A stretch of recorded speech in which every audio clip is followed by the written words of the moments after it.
Quite a special bird. Good afternoon and welcome to a wonderful Monday morning for you in the States, Monday afternoon for us here in South Africa, and a beautiful afternoon. The lovely blue skies have taken over from some grey cloudy weather from this morning. A little bit of a slip up. My name is Mark, Becky's on camera, and Seb is in final control.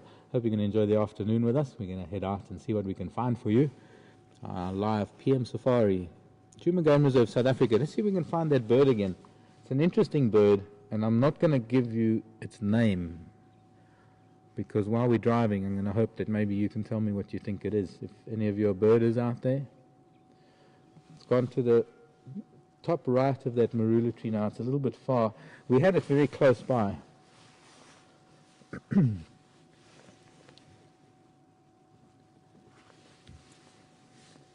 I can give you some clues. It's got a very strong decurved beak or bill. Decurved meaning it points down. But very, very thin, almost like that of a sunbird or a hummingbird. But it's neither one of those. Very long tail that gives it balance while it's climbing through trees. And it uses that long bill to pry dead bits of bark to find insects and spiders and eggs of things and anything that is a little package of protein.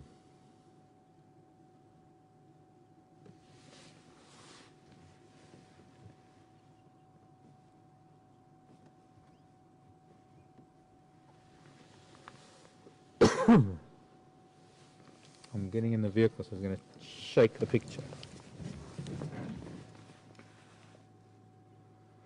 Sorry we're late. We've been doing something with the internet on... Oh, look, we can do a little bit of birding before we go anyway.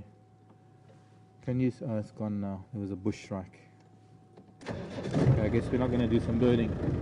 Welcome to our drive. We're going to be heading west. We're going to go and look for something. I was going to say what it is, but no. We're going to go and look for something that was seen this morning. Surprise. Says, you said surprise when we get there, if it's there. I want to get expectations up.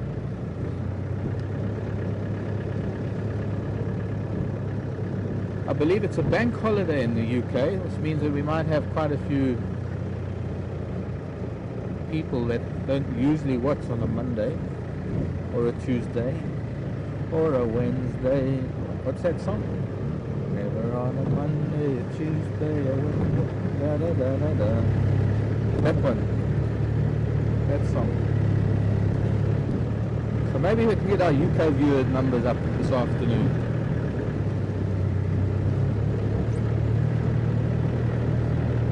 Oh, tell somebody. Everybody tells one person to log on. If you know one person online, if you know one person on Skype or on Facebook or any of those things, you know one person online, tell them, and they're not logged in, tell them to log in, because then that could almost double our numbers instantly.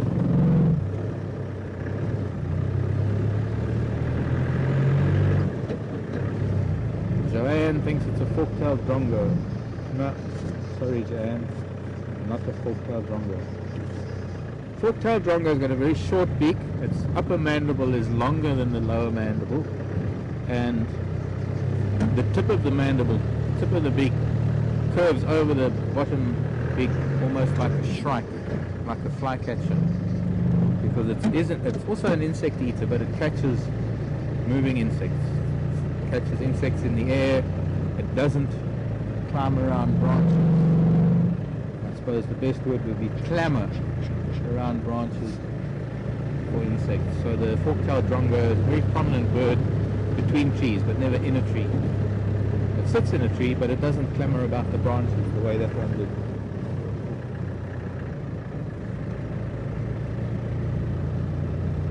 So anyone who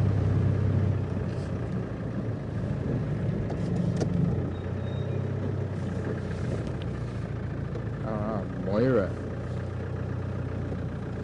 did you text your mother? Just checking. Oh, I mean the name of the bird. Okay, sorry. Lateral thinking. That went the wrong way. Moira said something about a woodupoo, but which woodupoo? So then I thought, well, maybe Becky texted Moira, but maybe it's a different Moira.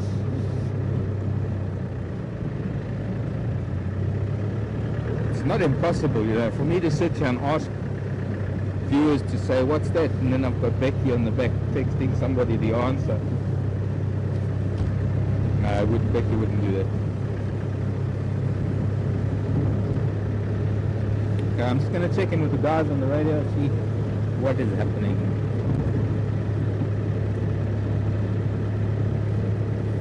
Up to the station, getting mobile, any updates?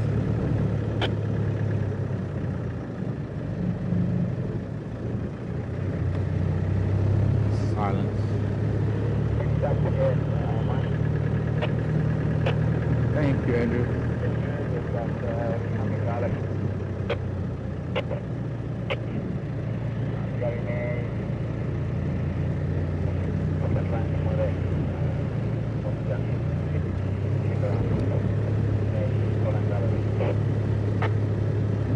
It was breaking up a little bit, but I think I got the gist of that. We are on our way to the western, almost the extreme western edge of our traversing area. You could say probably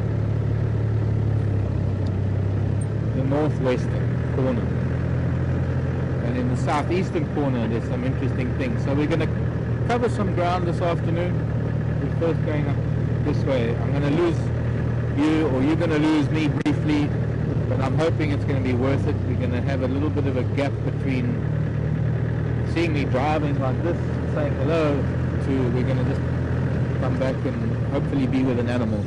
That is through a little bit of a signal shadow. There's a signal shadow that we're not going to be able to keep the signal strong. So I'm hoping that it will be worth the wait. The wait will be only 2 or 3 minutes, not even 2 minutes.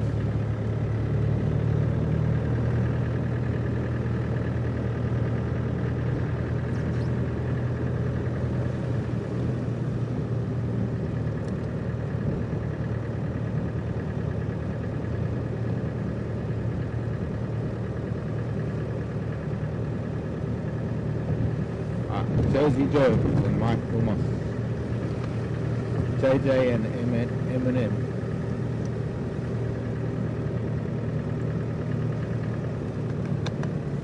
Take note of fancy Juma flight. Ah, who is that? Cassie in West Virginia. Moira was halfway there. Moira was in the right category. Moira was probably did have the right bird, but didn't give me the right name. And Kathy, West Virginia. Yes, there we go. Hang on. Similar Bill, Michael Moss and Josie Jones. Josie, you related to Janet? I wonder. The JJs.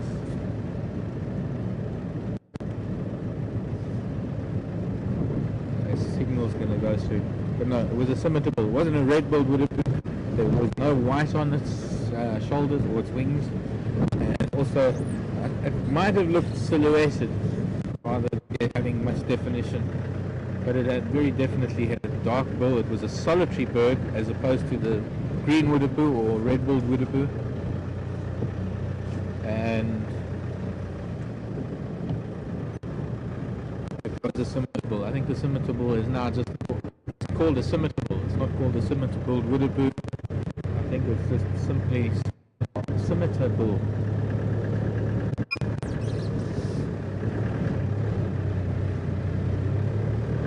Add that to the bird list.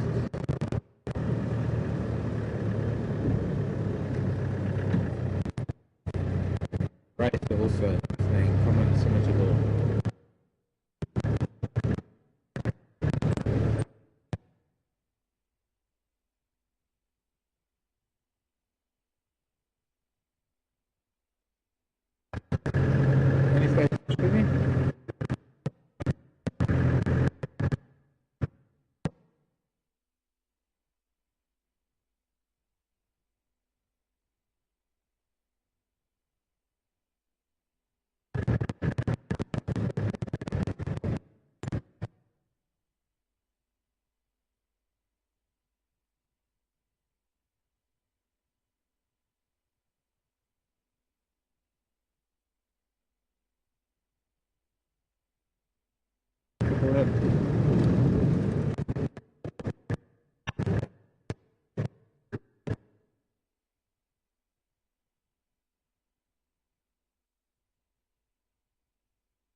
Okay. The good news is that whatever was there that I wanted to show you is still there. The bad news is that there are already 3 vehicles there, and I can't get anyone on the radio because I can't get anyone on the radio.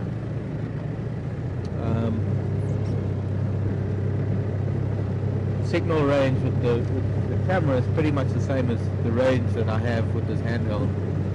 I don't have that. So we're going back into our signal area. The problem with the sighting that I want to take you to, it's in a place that more vehicles have access to it than if there was anything over here. In fact, you could say probably 5 times the number of vehicles that are allowed to come to a sighting. If we were to have, say, a lion or a leopard or something under a tree over here, in the same way, there's far more vehicles that have access to that because it's on the main access road coming into the reserve. There are 3 or 4 different lodges that are able to go there. Very nice leopard tracks here, actually. I've just driven over some of them, but I'm going to try and... These must be Induna's tracks.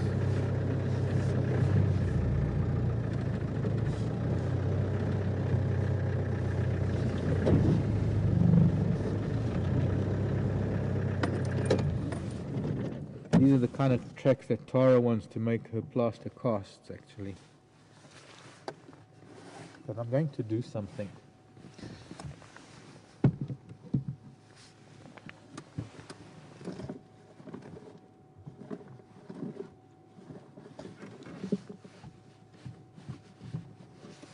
Something we've been meaning to do for some time, although I don't think we're going to get a realistic figure here because the sand was a little bit wet from the rain and the tracks go quite deep. But let's see, I'm just going to take my earpiece out. I'm not going to be able to talk to you for a minute. I can't get that one. That one? No, I can get the one next to this deep one. Yeah.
It's like his front foot is about, his front left is about 95 millimeters and his back foot is about 90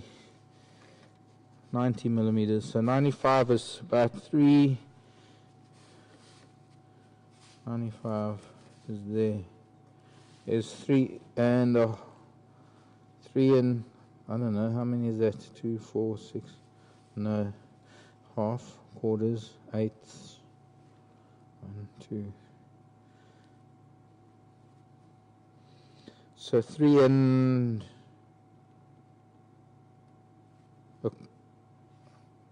3 3/8 of an inch. for 95 millimeters, something like that. Got a bit of dust inside the lens.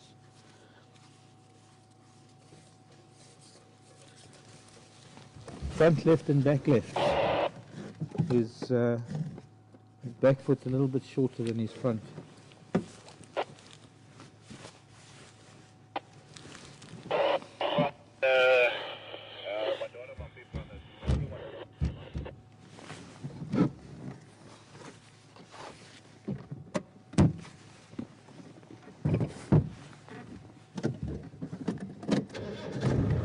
Going to move back a little bit, see if we can get this other footprint of his right in the middle. There are hyena tracks coming back the other way, but those are indunas.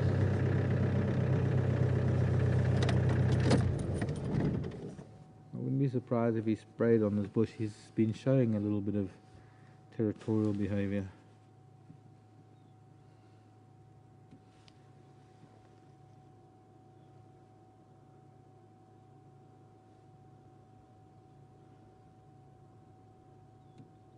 So that's his back foot, back right, and I was also measuring his front right. Did I say left? Right. Just points out to outwards a little bit.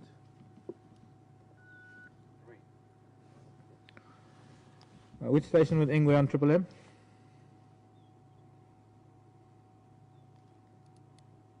Still not getting there. 2, 3. Okay, let's go. We're going to move south and east.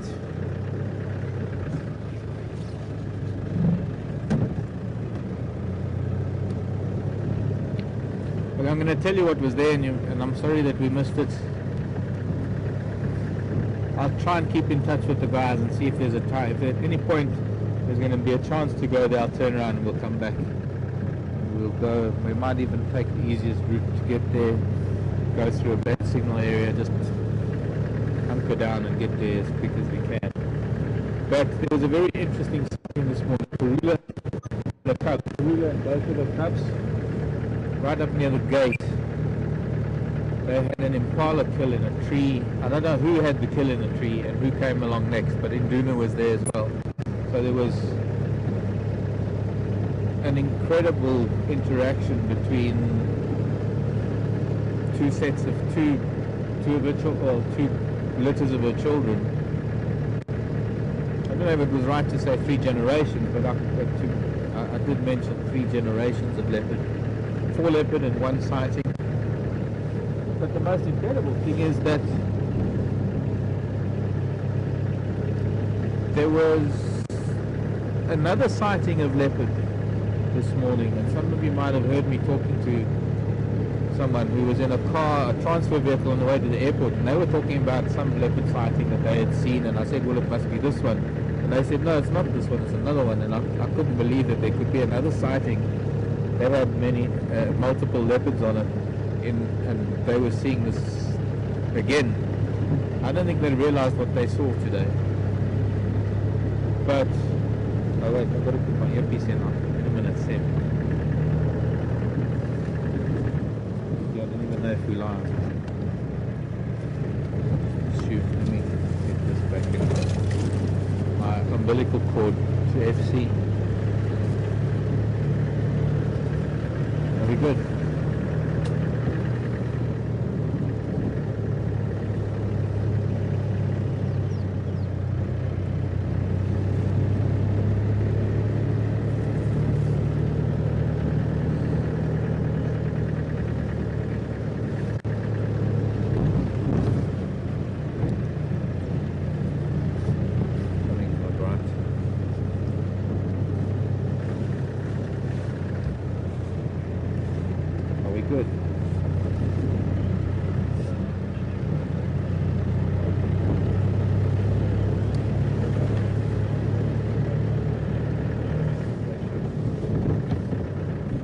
David was saying European bee eater. No, bee eaters catch the insects in the air. They also don't climb around branches.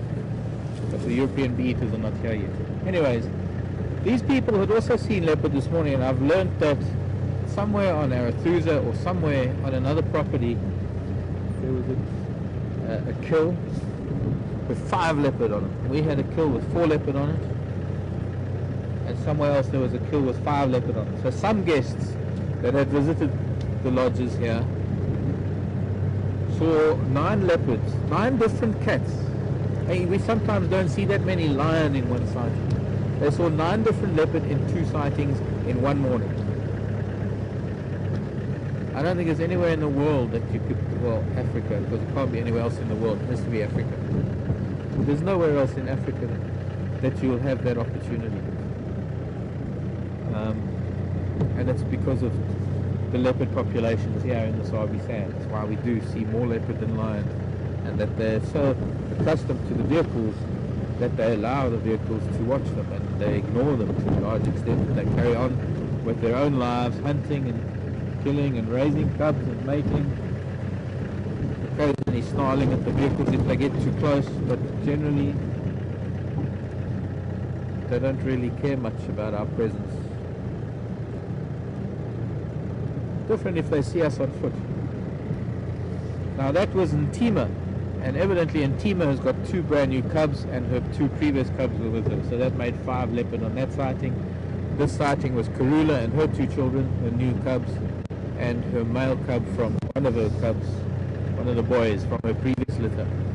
And there was very amicable interaction between Shivinzi, the young female, and Nduna. We didn't get to see the little boy. Let's call him Shivambalana for now.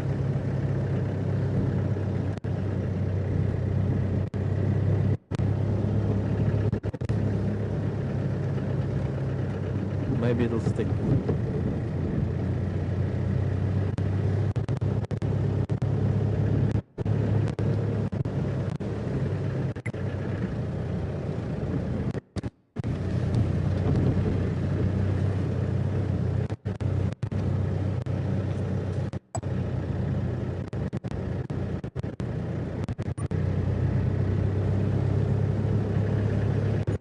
Not getting anything said, not getting anything going.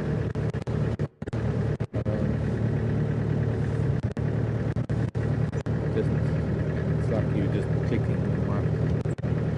So we're on the other side of a route at the moment, we might even lose signal.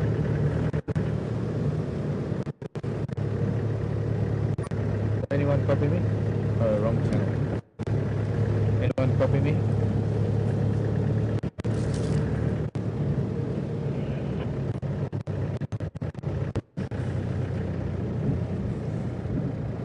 Trying to find out what the lineup is on that Ingwe lock of Triple M.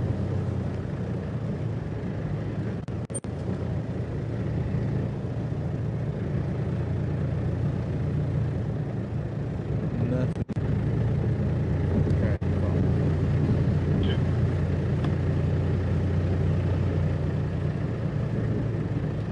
Lilac Crested Road is chasing something.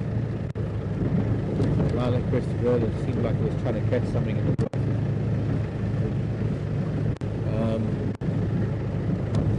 Andrew, did you copy? Yeah, man. Hey, should be trying to get hold of someone. Do you know what's happening with that Ingwe lock on Triple M? On Triple M, I think that's going to go with short across other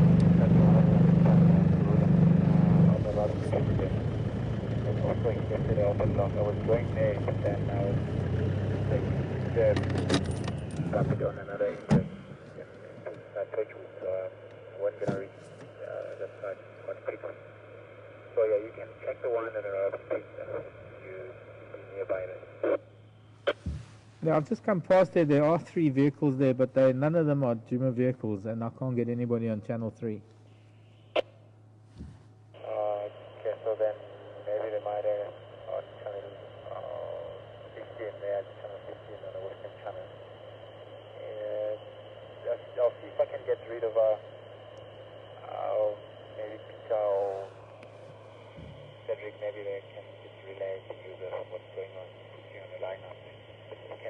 line also on the rubber stamp there to the western side and then tram lifted open now.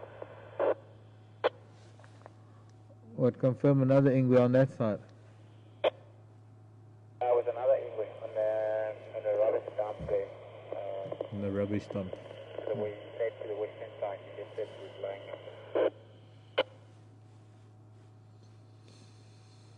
up. Okay, copy. Now I was thinking of that other lock with Karulam and Pimpan. And then Karula found out to you what's going on there. The lineup, the incident and everything. They must be on a channel. So I'll copy somebody to get contact you. Okay, copied. And was there something about Ngala on Gary Main?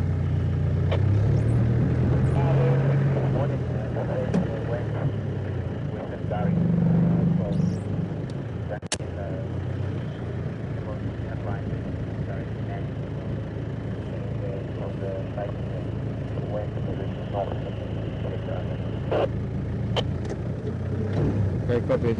Was that this morning?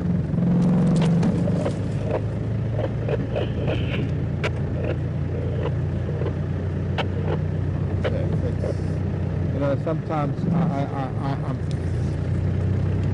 it's vital that we have radio contact, and sometimes it's just impossible to communicate with the guys. It's one of those things, I suppose, it's the vagaries of being in this environment. But something about some line as well that we're in Western, came on to Western Gari. Let's go and see. We'll get further into our area, maybe we'll get better radio comms and maybe I can speak, somebody will give me a straight answer. But for now, file it under the frustration inbox and deal with it later.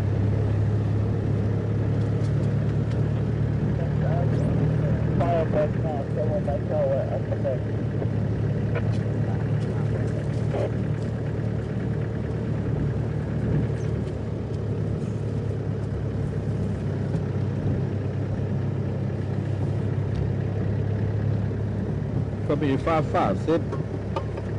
Wasn't copying you at all earlier.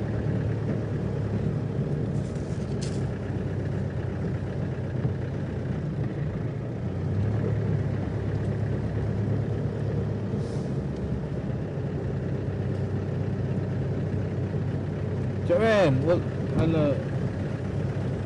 Oh no, that's Joan. Okay, I know some of you have been. Could be JB, but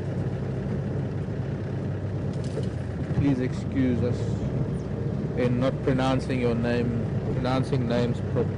Okay, that's JB, not Joanne. But sometimes we pronounce names wrong. Jones, sometimes I pronounce Joanne. We don't really know, just reading them, sometimes we don't. So, large bird flying in the distance. But this is Joan, and sometimes we have Joannes.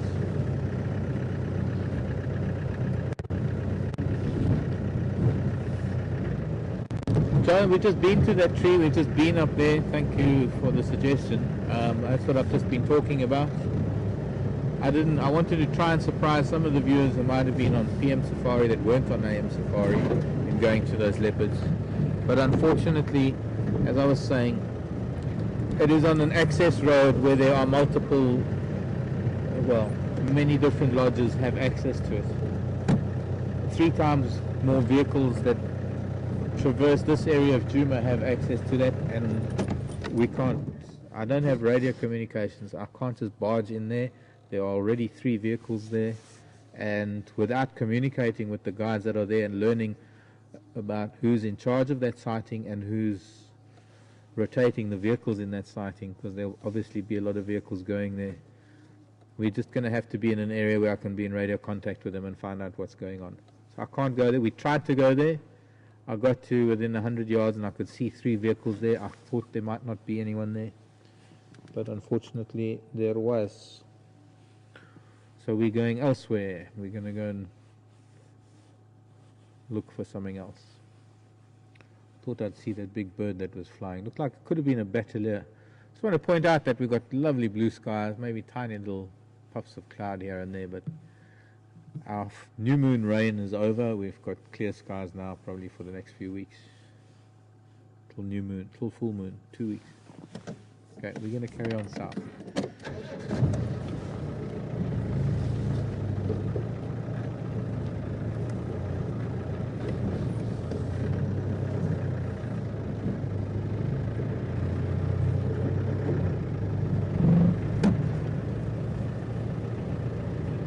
David again, you're insisting, huh? Oh, there, I think I can see the big bird I saw earlier.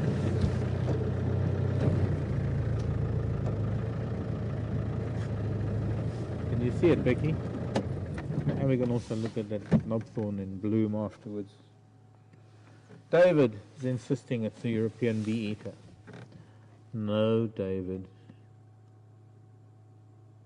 That's a tawny eagle.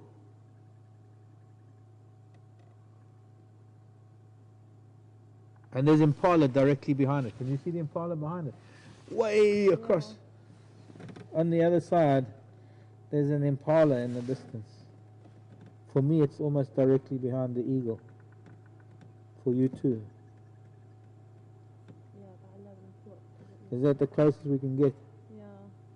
Yeah. Just off that eagle's left shoulder. And the eagle's facing away from us.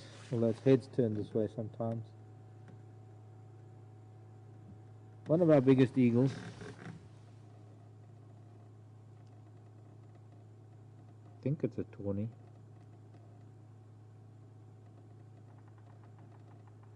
No, you know what? I made this mistake again before. It's too yellow in the face, so it's a juvenile harrier hawk. Probably we'll see. Might see it hanging on a branch. David. Bee eaters sit on a perch and they hunt in the air. I don't think, which David is this? Please tell me which David this is, because it can't be Dave Hill.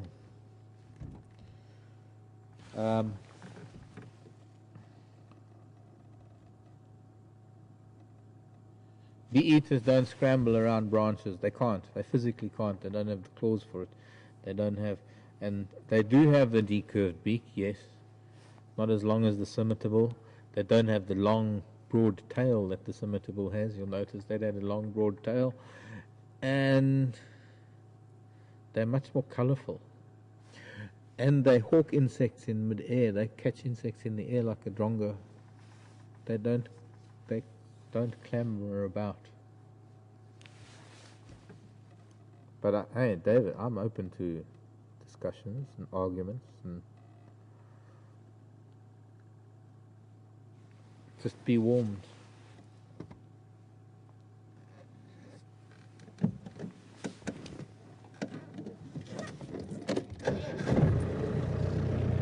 I get very adamant when I know I'm right. That's our prerogative, I guess, as humans. The problem is if we both think we're right, then there's just a crash head. So, William. Hi, William. Greetings to William. Okay, I'm going too fast for the side view. William wants to know, will Induna start challenging the local males? He very well might, William. Good question. He's getting big.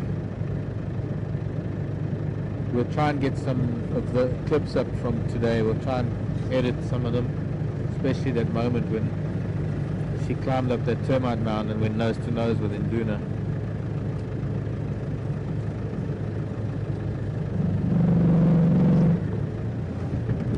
I hope it comes out. I was fighting between two things. I was fighting to try and turn the vehicle in a way that we would get signal back, and I was also fighting to just keep the vehicle still because we needed to record it, and I think I kind of duffed it up because you what? Yeah, Becky's uploading one at the moment, so she has edited it. But that moment when they're touching noses, was that when I started the car? It's In between. so it kind of, it's still and then it moves and then it's still again. So have you kept the shaky but in the... Yeah. Okay, so you're going to see a little shaky bit, and that's Yeah. because that was the moment when I thought, I've got to move the vehicle so that you can see it, and then I thought, no, I'm sorry, this is happening now. It's a split-second thing. I had to switch the vehicle off because we had to just capture that on film. I'm sorry, no matter what I did, it would have. If I'd kept the vehicle running and tried it, we would have missed it both ways. This way, we actually got to record a little bit of it, and I shouldn't have started the vehicle in the first place. But those are the vagaries of broadcasting from a remote area. That is like the very limit of our broadcasting.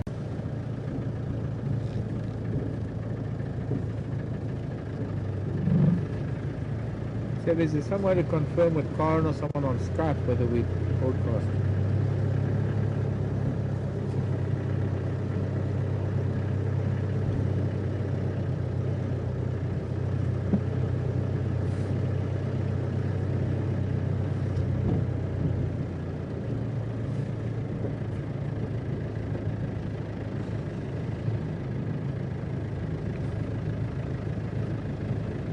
Okay, copy.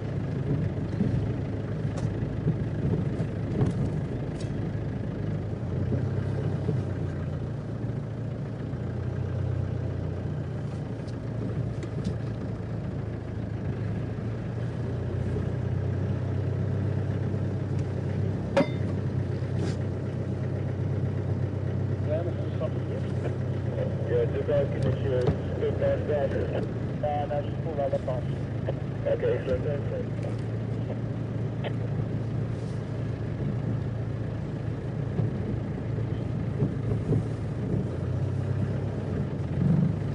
Cedric, come in.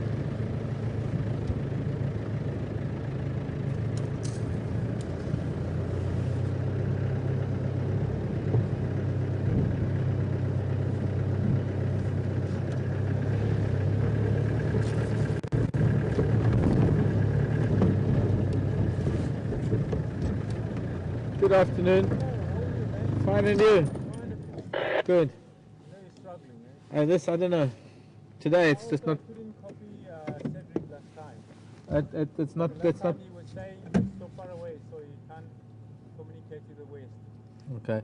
Do you know? And what I would do, go follow up on Tsalala here. From this morning, they went into Gary from the junction of Clemens cat line right there. Oh, there. Are you going there now to check? Yeah, I've just come off. All right, I've just come off of Zoe's, but I didn't see anything there. there's it.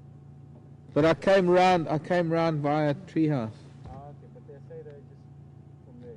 Yeah. All right, well I'll go back Spum Road and come round the other way. I'll meet you somewhere there.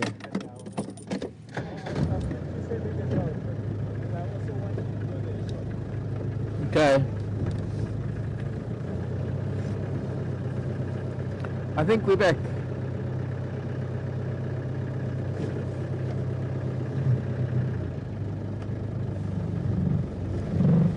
We're back. Welcome back, everyone. We lost internet. Somehow something went down in the city that we broadcast to. Second, from here to the tower to FC, so here to the tower is one link. To FC is another, back to the tower, to Hoedspruit. So the fourth link in the chain in getting you the signal, something went wrong there, which is the town called Hoedspruit. And we had to have Pete down in Cape Town resetting it or something. So yeah, one of those things. We've passed a few zebra, we've come past Treehouse Dam. We're looking for signs of cats that came across from the south. Big, tawny, long-toothed, big clawed cats that feed on these big striped horses. And there are a few of us looking for them. We're going to see if we can maybe get to the other big cats later, the ones that are also big and hairy and have got teeth and claws and they've got spots. Can't remember what they're called though. But these striped things, there have been a few of them around, and I believe these big cats eat these striped things.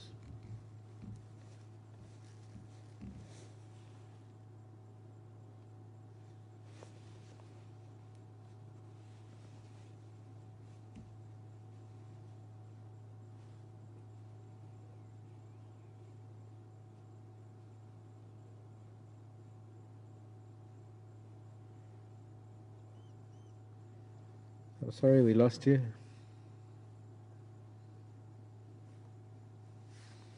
And I'm sure a few questions have come in the meantime, so let's go while we're looking for things. You can see sunlight coming through his beard when he lifts his head.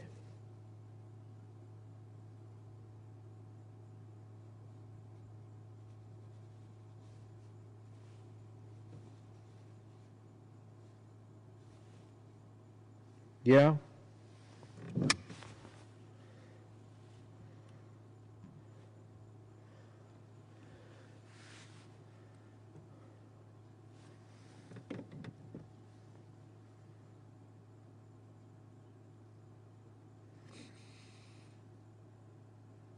Robin, very good question from Robin. This is the stallion. The rest of his herd is just off to our left. They're in a little bit, they're just behind some bushes, and they're with some impala. This is the stallion of this little family that we're looking at. We've passed two other zebra families coming this way.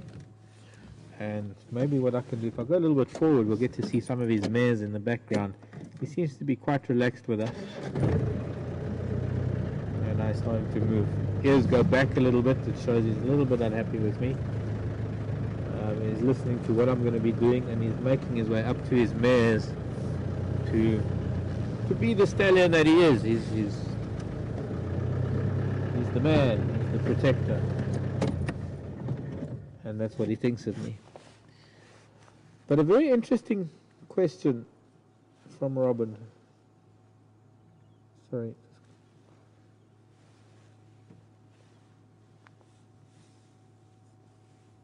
Just watch the zebra for a minute and listen out. If they're lion moving around, I need to hear them. Alarm calls, I mean.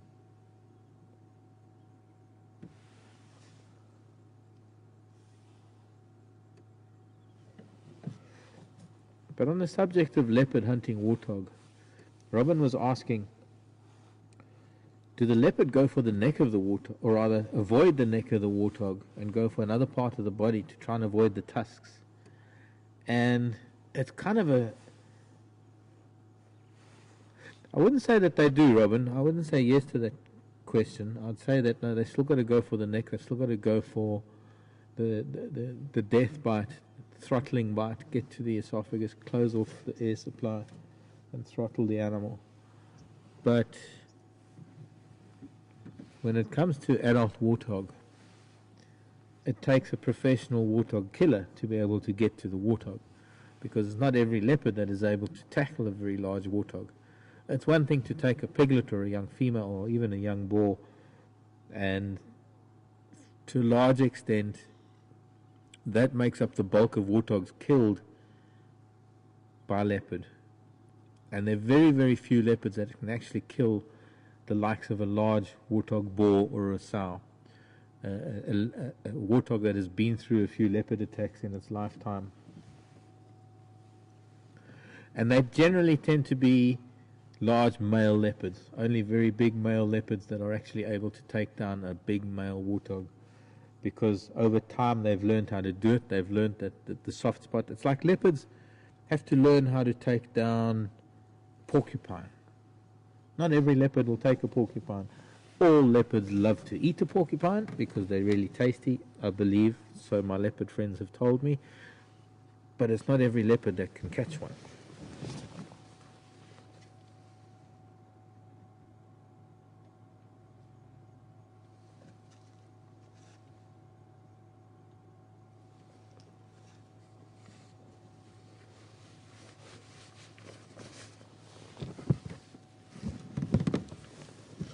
Okay, let's move a little bit north. We're looking for some lion now. Evidently some lion around, and hopefully we're going to maybe get to see Nduna later. Maybe he's going to come back towards Gowrie Dam.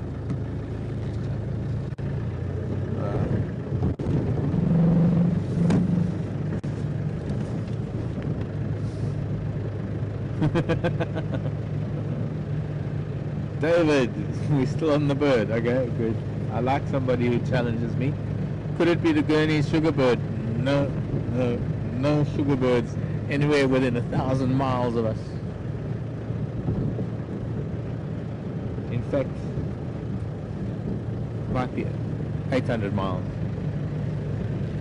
But at least it's over 5. You won't get a sugar bird anywhere near this part of the world. Sugar birds are endemic to the southwestern Cape, to a very particular habitat type known as fynbos, which directly translated means fine bush, and there's a very particular plant species, either the leucodendrons or the proteas or the leucospermums.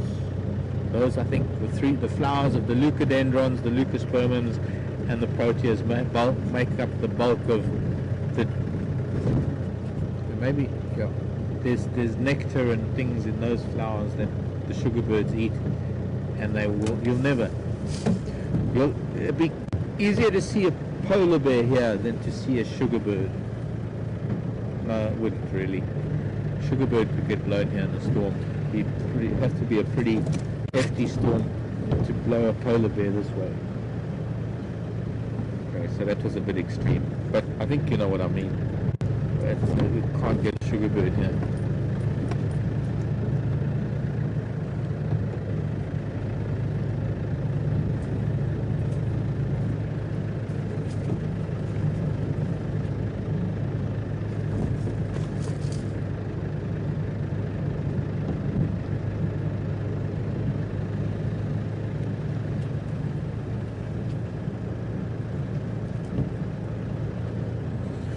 Good question, JB.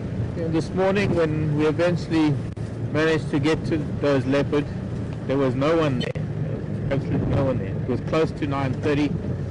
The place that it is far enough away from all the lodges that the guests have to get back to the lodges at a specific time. Partly because there's some guests that would have to check out because they have to catch airplanes, so they would be restricted to time. Partly because the meal times at the lodges are quite strict. You have a kitchen. When you're managing a lodge and you've got a very strict budget to feed your guests, but you're still trying to provide 5-star service and 5-star food, you want your guests at the table when the food is ready. And when the guides come in late from their drives, it spoils the food and your guests complain. So there's this constant, if you could speak to any of the lodges that I've ever worked at, even the lodges that I've been the manager of, and they will tell you that I'm the most impossible person to deal with because you cannot get me back to the lodge on time. Because sometimes these things happen. Sometimes you find leopard on a kill at 9 o'clock, but you've got to be back at the lodge at 9:30, and you're still 20 minutes away, and 10 minutes with leopard on a kill is not long enough. So you sit there until 9:30, and you eventually get to the lodge at, say, 20 to 10. Breakfast is not that bad because breakfast, you're cooking the eggs as they ordered and things. But when it comes to dinner, I've been on both sides of it. I've been a guide when I've been pulled over the coals on numerous occasions because I'm always late for dinner. And dinner is a thing. I mean, when you've got something like a beef Wellington or I don't know, anything that they serve. When you're serving a fish dish or you're serving shellfish, or whatever you're serving, you want it to go straight from the kitchen to the table, and you want people to eat it at its best. And when you've got a guide that comes in 20 minutes late, that food's ruined. But you've still got to serve it because there's nothing else, because you live in a remote place and you're in a lodge.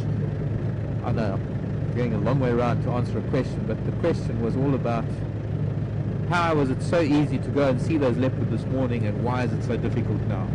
And the answer to that is, we were so late getting there this morning. By the time we got there, all the lodges had left that area, and they had gone back to the lodges because guests had to check out and they had to get their guests to breakfast. This is the start of the evening drive. All the vehicles are out. For a lot of guides, some of them have got new guests, some of them have got guests that haven't seen leopard or something. And it's like a magnet. It's a sighting up the sleeve, or it's a trick in the pocket, whatever euphemism you want to use. But it's that icebreaker for a lot of guides. There's a leopard on a kill. I know it's there. I can go straight there, my guests are going to be happy. I don't have to drive around looking for something. And so all the vehicles went there this afternoon. It doesn't matter who we are, it doesn't matter what lodge we're from, there are strict rules about the number of vehicles that can watch an animal. We can't crowd these animals. When you go to places like the Serengeti and the Masai Mara and other places that I've been in Tanzania, as much as I love those places, they are some of the most beautiful places on earth. The guides don't have the respect that they have here in the Sabi Center. Only allowed 3 vehicles with an animal here. Up there you'll get 30 vehicles surrounding a cheetah and a cub. And it alters their behavior and it affects them hugely. So here we stick to rules, and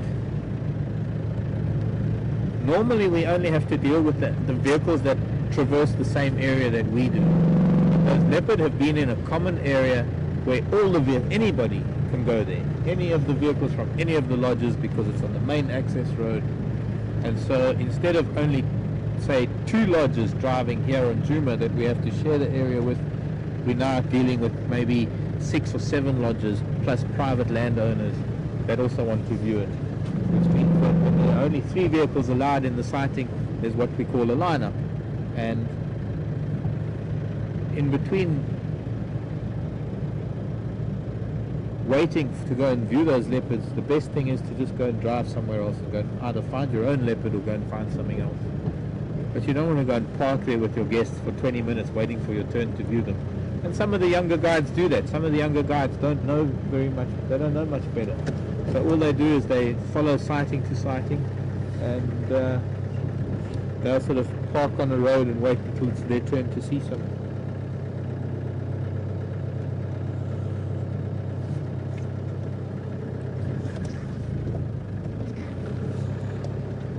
I know sometimes it's hard for viewers to understand how things work here, especially with regards to something like that.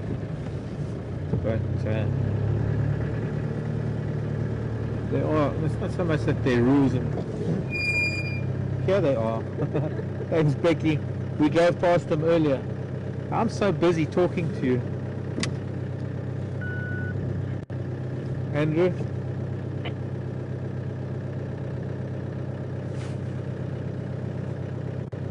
Andrew, come in.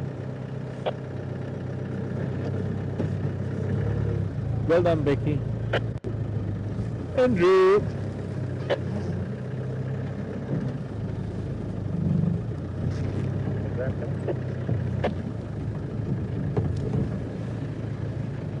Andrew, come in.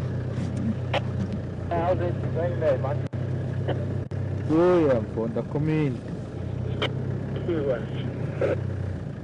Suleiman's cut line. With the coffee and the brown ivory and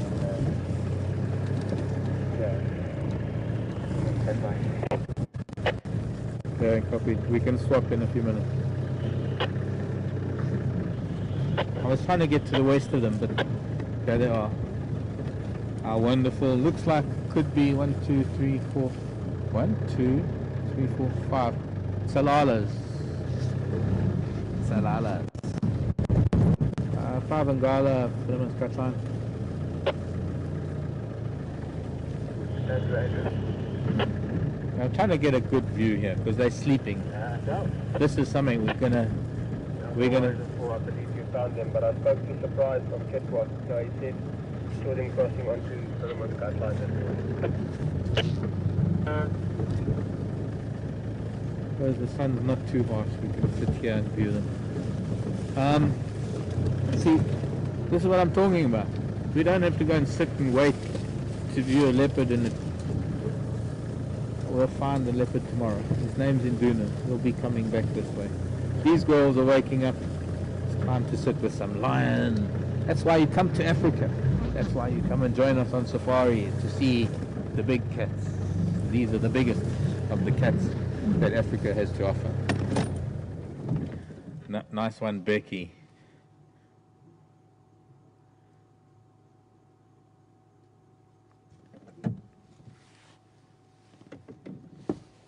Okay, I didn't really copy that too well. Mary Jane.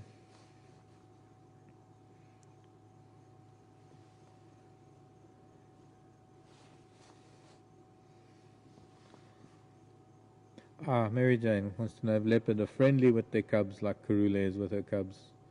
You know, I'm going to kick myself because we drove past them, but we came from the other side, and actually this tree would have hidden them. They had to have been here when we came past earlier. And I was looking at, oh, you know what it was? We didn't have signal. And then we saw that giraffe. Anyways, there's also a couple of rhino just west of us, so we're really in a good spot right now. We've got these girls. Look, there's Bibi rolling over, the grandma of this group. A very distinctive lioness.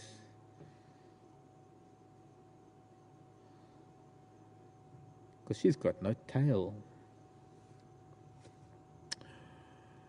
But are most leopards friendly with their cubs like Karula is? I think you could say so.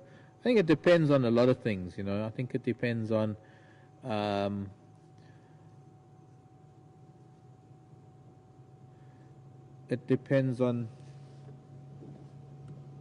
the dynamics of the local population of leopards.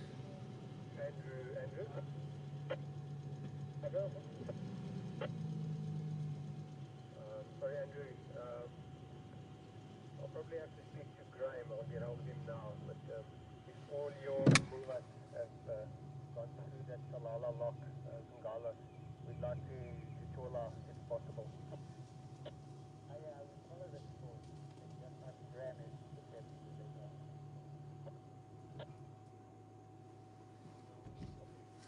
Graham, come in. Yes, sir, copy that. Give you guys a shot. Thank you so much, Graham.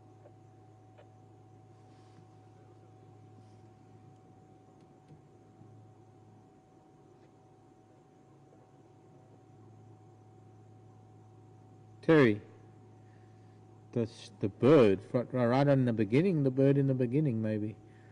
It was a scimitar. Maybe that means that the internet went down a long time ago.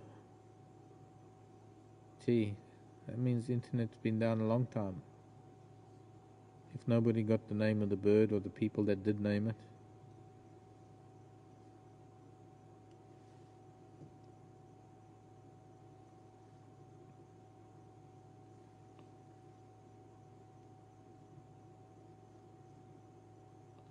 Those teeth.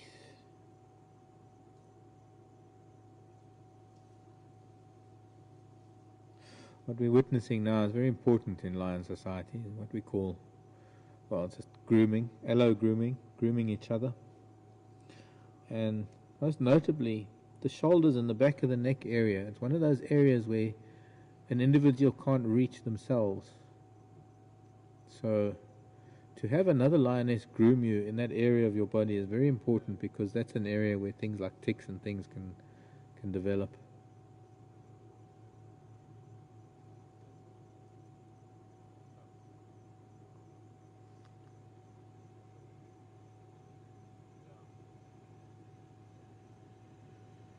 Okay, you know what we're going to do? I'm going to leave there's two vehicles here. We're going to just move away quickly while we've got a little bit of sunshine. Actually, I don't know, maybe not.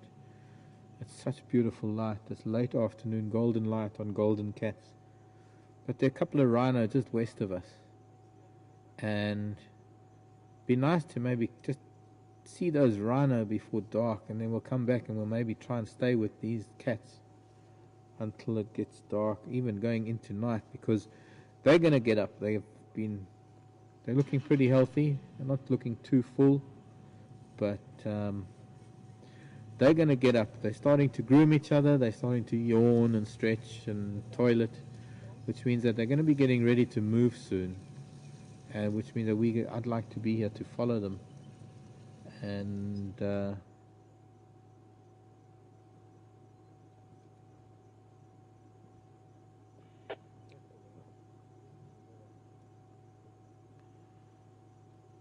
also like to show you some rhino, because we're not going to see the rhino in the dark. There's Bibi, the old grandmother, rolling over.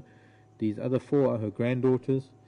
The two mothers of these four lionesses evidently have their own cubs further down south in another part of the reserve. So Bibi is now moving around, the grandmother is moving around with these four sub-adults. Obviously 2 litters of cubs from 2 females. I don't know what the composition is, whether it's 2 and 2 or 3 and 1.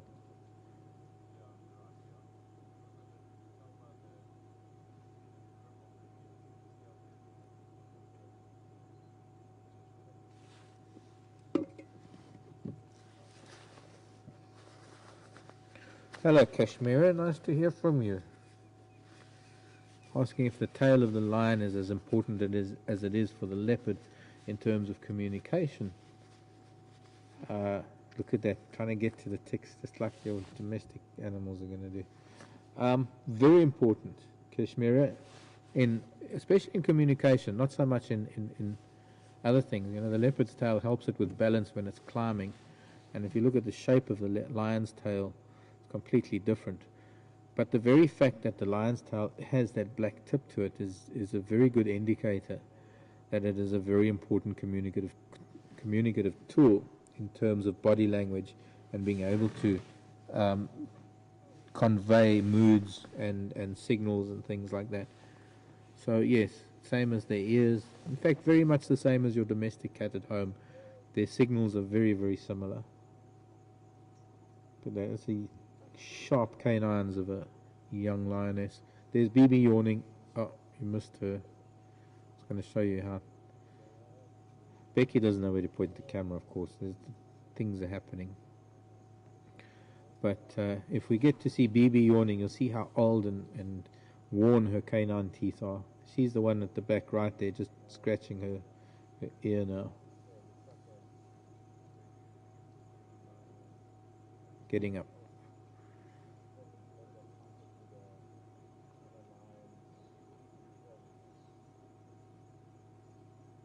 She's going to go away a little bit, go away from the girls, also toilet, and then maybe come back again.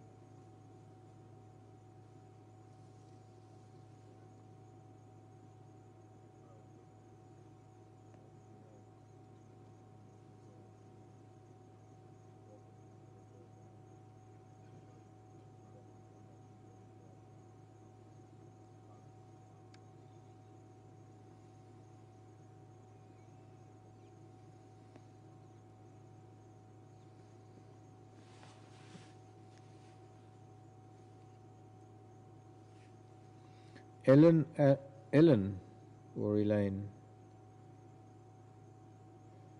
That's another name. Joan and Joanne. Oh, Ellen. Hello, Ellen. Ellen in Chicago, maybe. Decatur.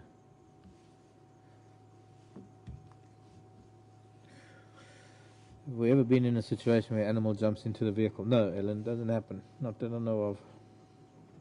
They tend to ignore us in the vehicle. The vehicles are just, they don't know how the vehicle would react. So they probably mostly from that point of view, that the vehicle, there's a likelihood that it could hurt them. If they did so, they don't know how the vehicle would react, so they're not likely to do something like that.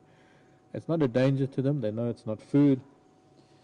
So they pretty much try and ignore us. Sometimes they get a bit cheeky, and sometimes they're all yawning, pulling oxygen into their bodies to get those muscles working. They're going to go hunting tonight. Seb might be lucky enough to wake up tomorrow and have a kill to visit.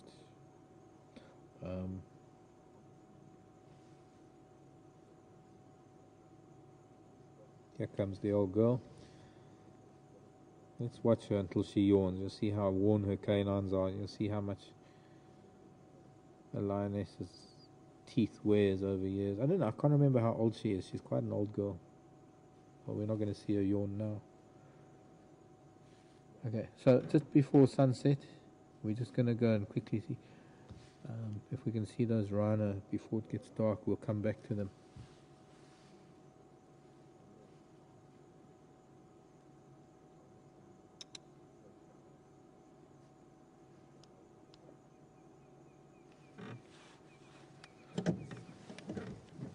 Let's just go and see, because they're all still sleeping. We'll come back in a minute.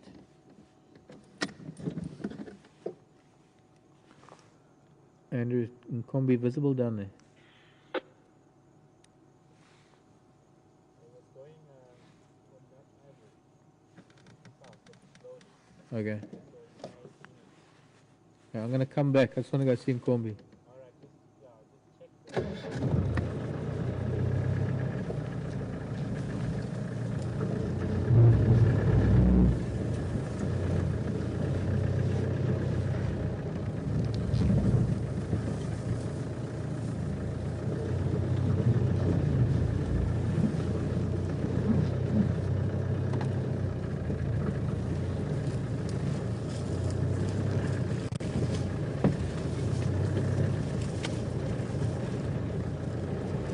Oh, they're going to be waking up soon. We won't spend too much time. We've got a beautiful sunset coming along.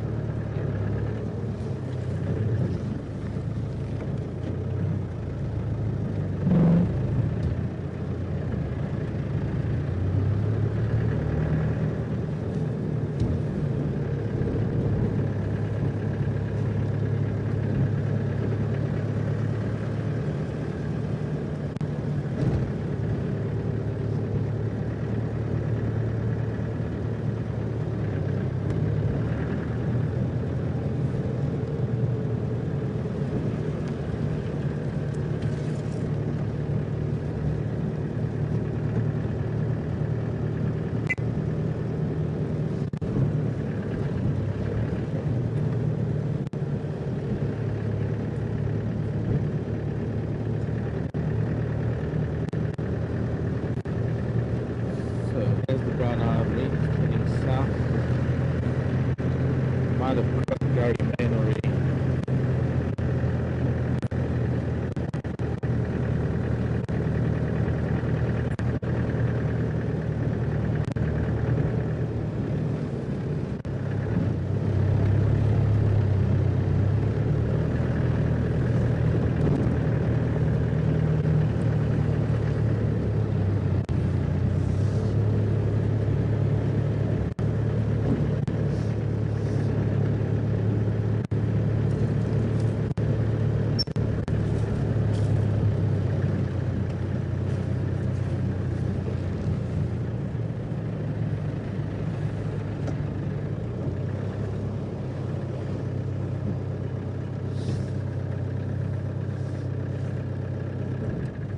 Not seeing the... I'm wondering if even if it's that one that I was talking about yesterday that we haven't seen for almost a year.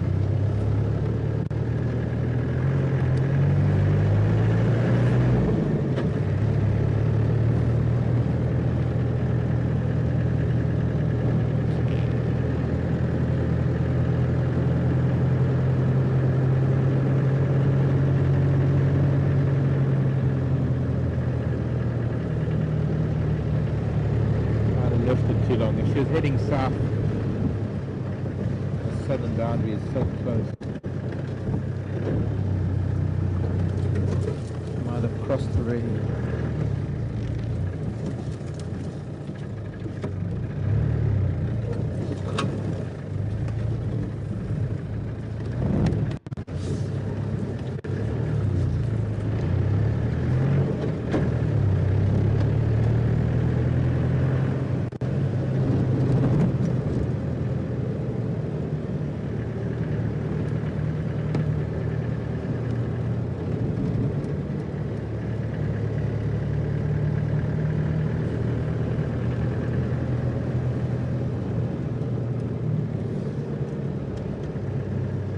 Can't even see the mountains. Just gonna stop here and just listen for a sec.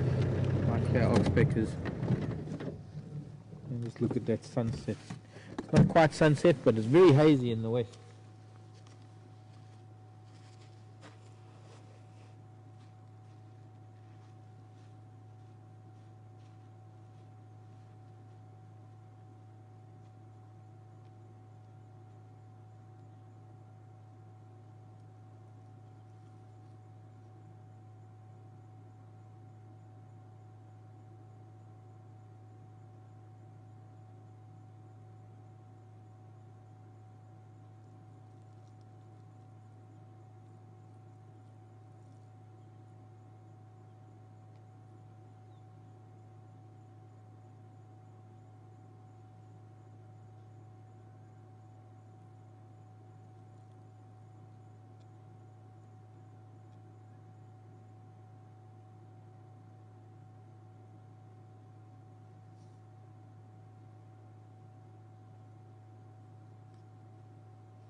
looking at tracks.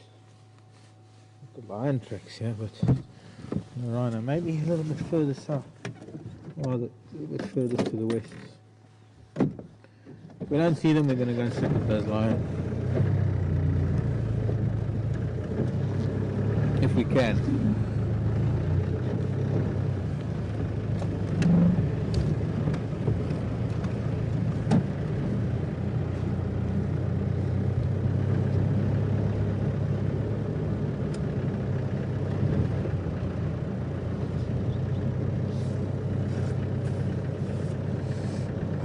Got a thorn right in the ball of my foot. And you know where I got a thorn from? In my shower.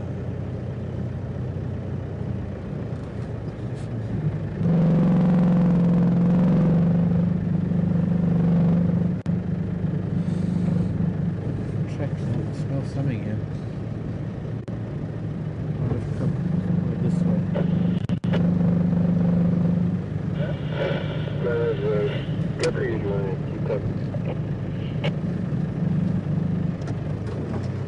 Might have lost our place with the lion though.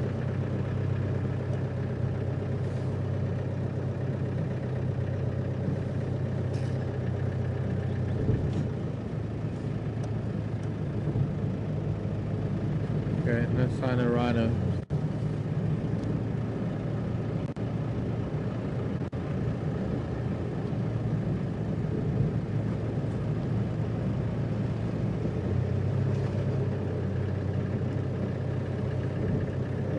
Really hoping we could see them.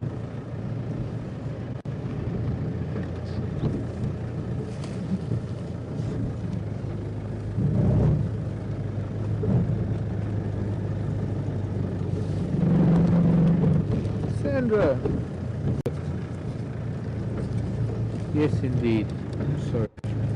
Sandra's saying, I keep saying hello to a hornbill, but I don't show you the hornbill. How terrible of me. How awful. How so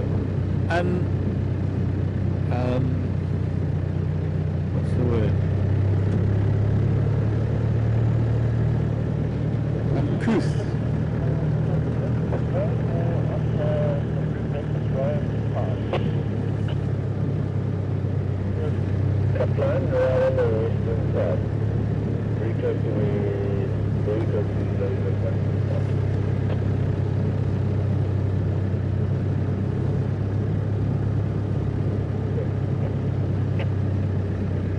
Graham, we got 3 vehicles in now.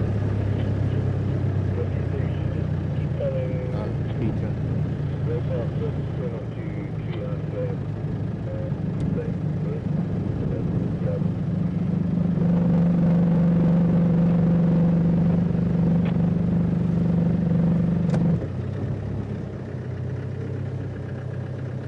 Okay. Well, I don't think we're going to go back to the lion right now. I don't think we can. Graham, have you got 3 movers there?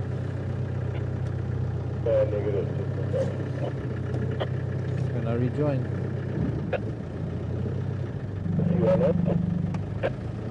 Thanks. Just quickly before we go back to the lion, because we can go back to them. Since I was playing with my tape measure and we had Induna's tracks.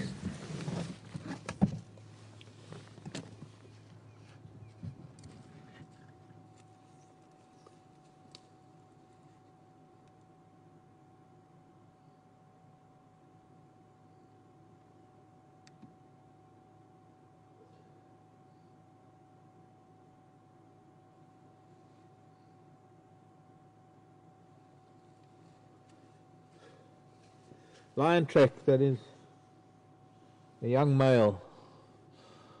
Hind foot 13 centimeters, front foot 14 centimeters, 5.5 inches. Instant converter. I'm going to have to bring out an electronic device to convert centimeters to inches. Okay, let's go see the cats, and we can hopefully just stay with the cats. Sorry we missed the rhino.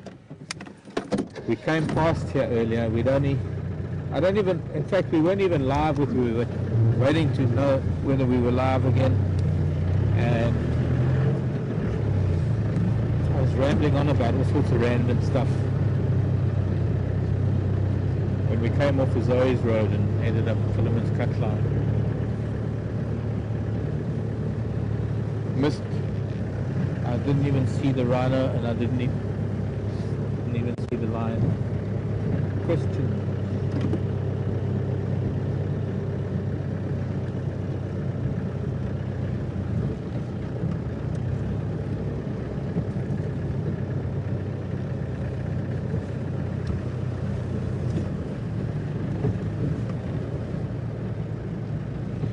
Hello, King Alan. How are you, Alan? Vehicle up there on Zoe's Road that sees something. Maybe that's where the rhino went.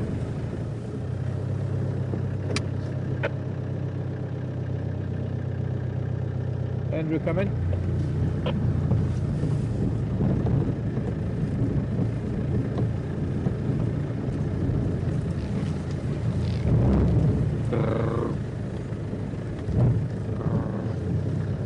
Yeah, I know it wasn't a great shot where we were earlier because of the power lines on the road, but there's a nice shot. Just take a snap. A really beautiful sunset shot, and then we'll go back to the line. I didn't notice those lionesses Fleming, Alan. We're going to go back to them now, and I'll see if they are. They were yawning. They weren't Fleming, they were yawning.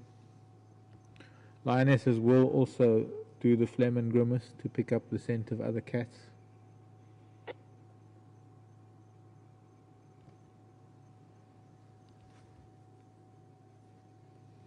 Very, very hazy. We should be seeing the mountains. There must be some serious bushfires somewhere to create this much smoke. That sun is going to go deep red. Maybe we'll get to see it with the lionesses in the foreground. Let's see if we can try that. Deep red sunset going down behind the cats.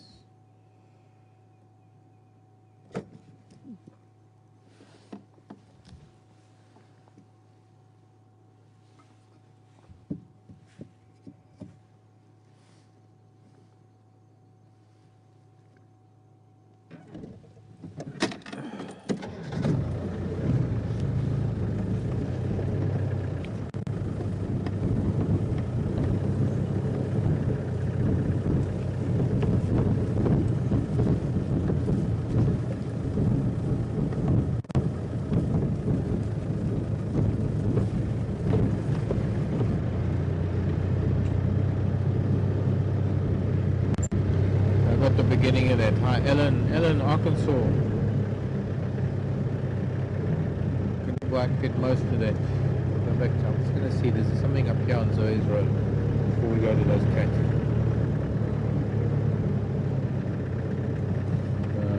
Okay, never mind.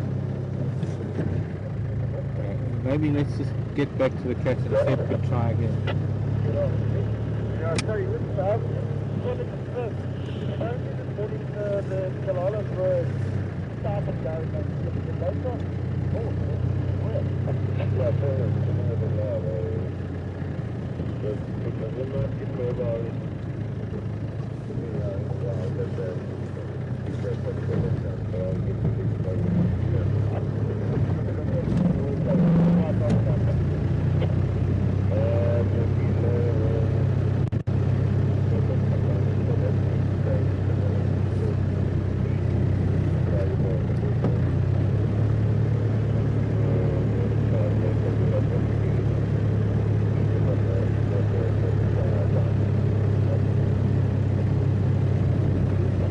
Beautiful sun. Wow.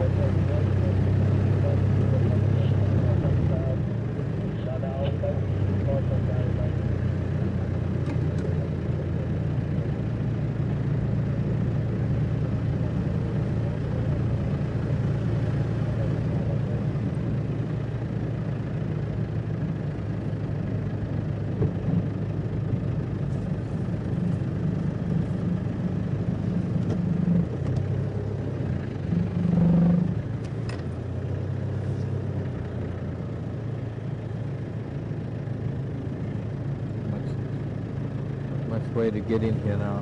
Really, hasn't really given us much of a choice. Unbelievable.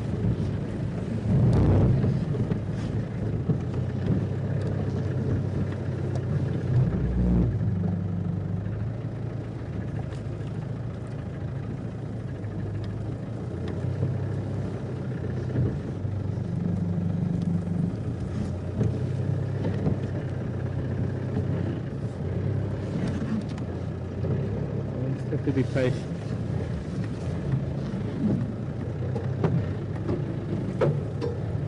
Cats are going to be getting up at some point.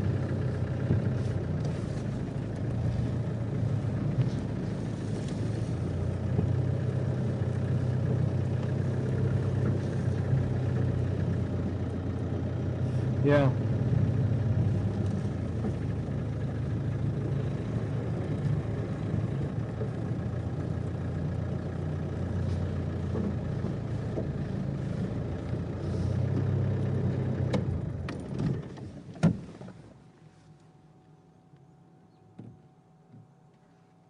Ellen. Another Ellen. This is Ellen in Arkansas. There's BB now. We're just talking about BB. She's a little bit clapped out. So I'm going to try and see if I can get a closer view of her tummy. But when hunting, they've been feeding. They're not empty tummied. They're quite full. But will she actively hunt, or will she let the others go ahead?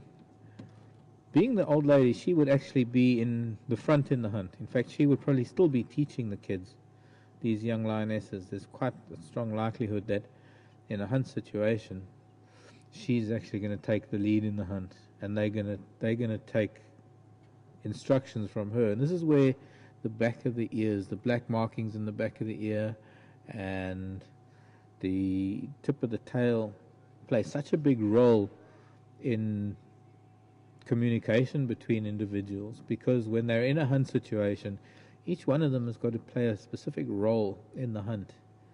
And you almost always, or you invariably get an adult female or an alpha female, one of the older females who is the alpha female of the pride, who takes the lead in the hunt. And that particular lioness is the one that will dictate what she wants others to do. And she will give subtle signals with her ears, with her tail. You see, they have hunting strategies for different things, and they have hunting strategies for different terrain, different conditions. And well, she will play a very active role in the hunt, I'm quite sure.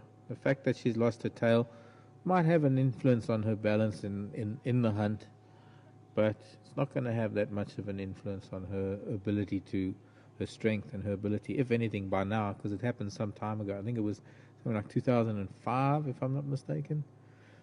So her ability to hunt hasn't really been altered much. I think by now she's adapted to the fact that she doesn't have that slight element of balance.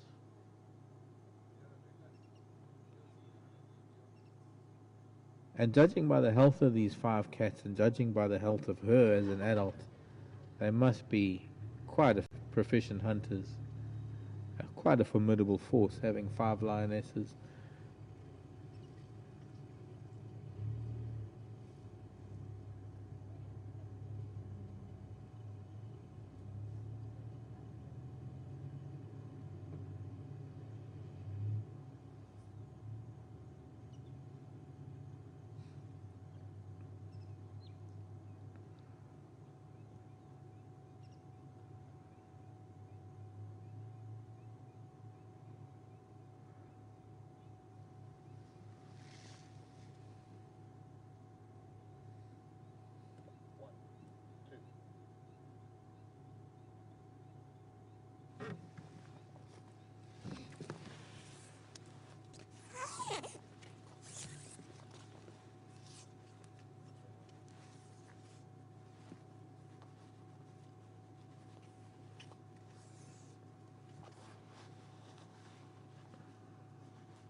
There's Bibi and granddaughter sleeping in exactly the same position. Gil wants to know if I'm barefoot so that you can track me. Yes, definitely. So that I don't get lost amongst all the other human footprints that have got shoes on. If I get lost, you can track me.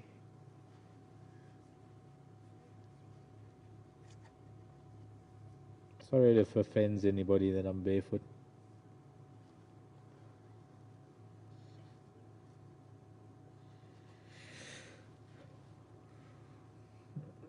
You've got to understand feeling the energy of the planet. Ellen?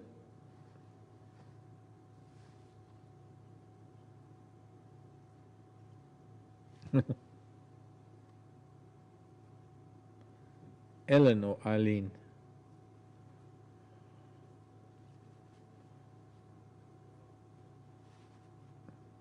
Oh, Ellen. This is not Ellen, E-L-L-E-N. This is Ellen, E-L-I-N. Hi, Elle. How are you, Elle? Elle and the Sassy Sisters. Can we go to see Nduna now? I don't know. I must try and get hold of them. The thing is, we now with the Tsalalas, they're going to be waking up any minute.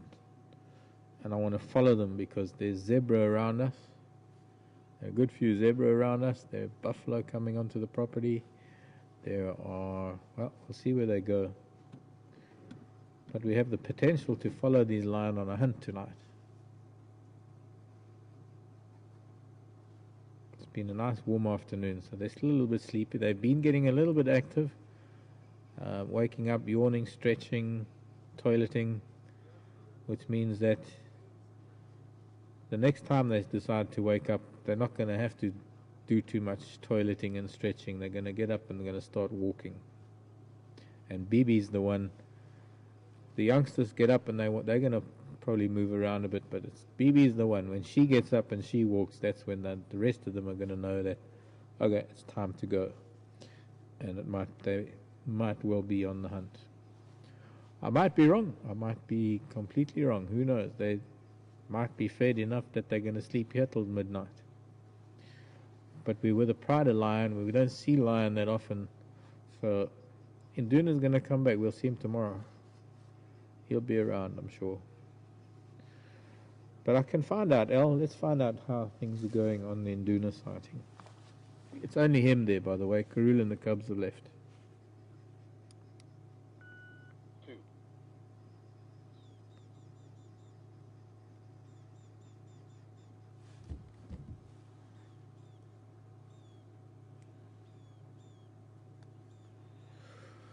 Janina. Will Bibi's age come into play soon when it comes to leadership of the pride? No, not necessarily. It's only when she passes on that, and it depends. We don't really know. I mean, we can't predict what can happen. There's absolutely no way of knowing what can happen. Something's moving in the back, just south of them, so they've just popped up their heads. This is why you sit with lion. Because look at this, We're going from sleeping legs in the air to interested in unison, and it's probably the other. In fact, yes, the others are all getting interested. So something's moving about. And 1, 2, 3. Not quite mobile, but they looks like they're going to head back south. no, they're just watching an animal, Graham. They're not going to head back south. They're going into hunt mode. You see what I mean? You can't just because lion is sleeping, write it off as they're just lion sleeping.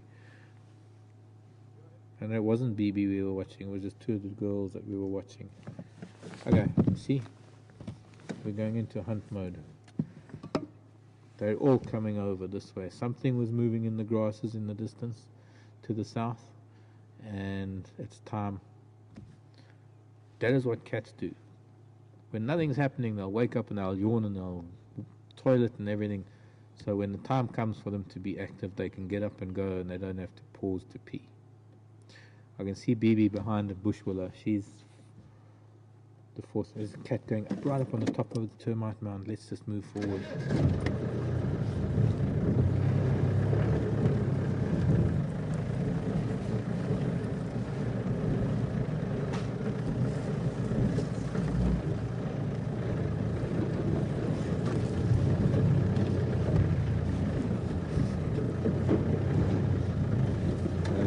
some animal off to the south.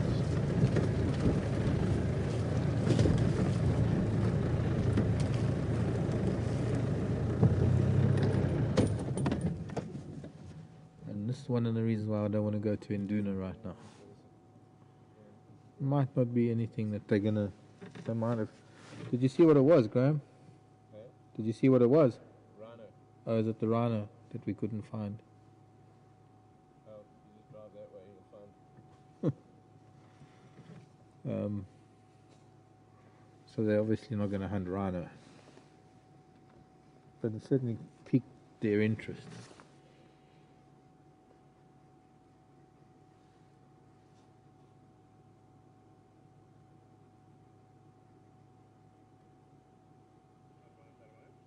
must be the most nerve-wracking when you see it coming onto your front.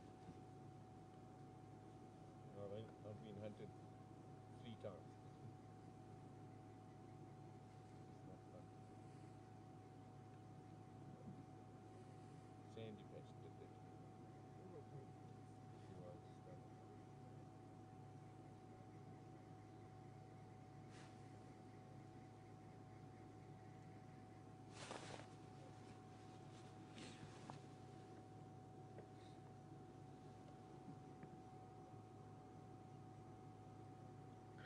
See if we can get around the termite mound. Might be able to get a glimpse of those pachyderms.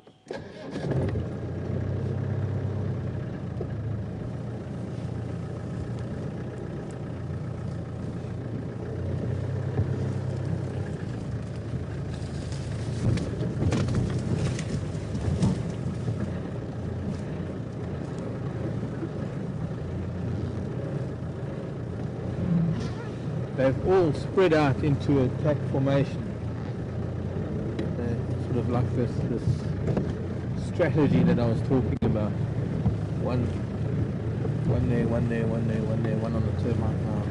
And that is so that they can each play a different role. You might get 1 or 2 of them acting as decoys to herd the animals into towards the direction of BB and 1 or 2 of the other females, so that they can sort of form this pincher movement. Unfortunately the sun's down already, but here's the kind of shot that I would have loved earlier when the sun was still a little bit higher. This one lioness on the termite mound, and that lovely sky behind her.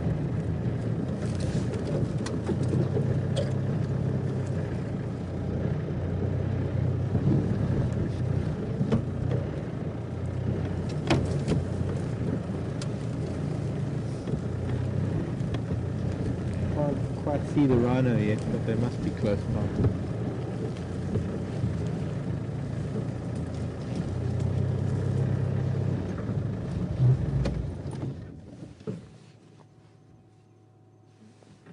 Huh? I don't know which ones to go for. Now Becky doesn't know who to film first, but definitely that one on the top there. Beautiful shot of that cat. Look at that.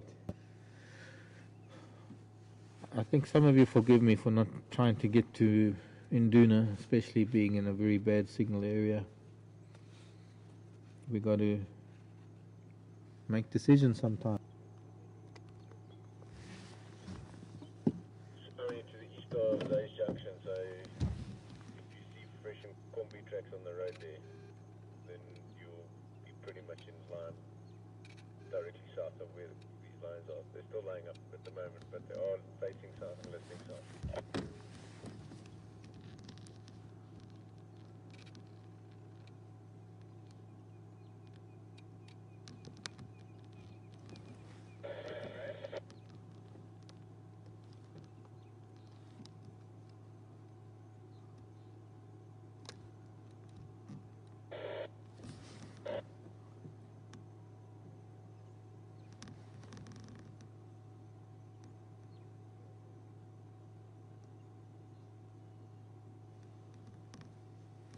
Hello, Elle.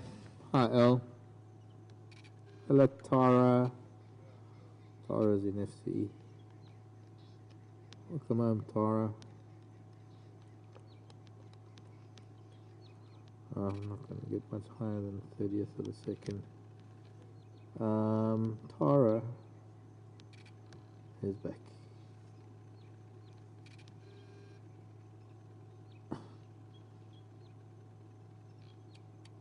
Oh, took the photo, but it's so blurred. And the camera wasn't on it either.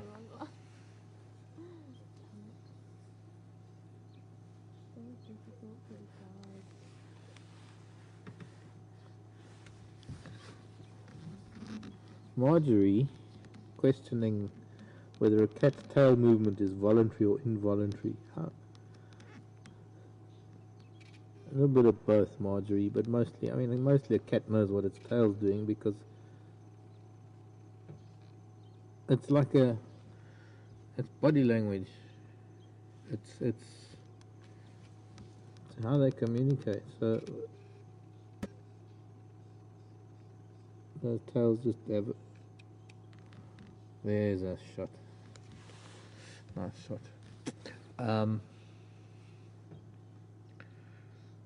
What was that? There was another question I didn't get to. Ellen saying, how do I know that Duna will be, he won't be there tomorrow. Strong likelihood he won't be there tomorrow. In fact, he won't be there probably in about 5 or 10 minutes, because there's a carcass in the tree and a hyena going to come along and he's going to move off.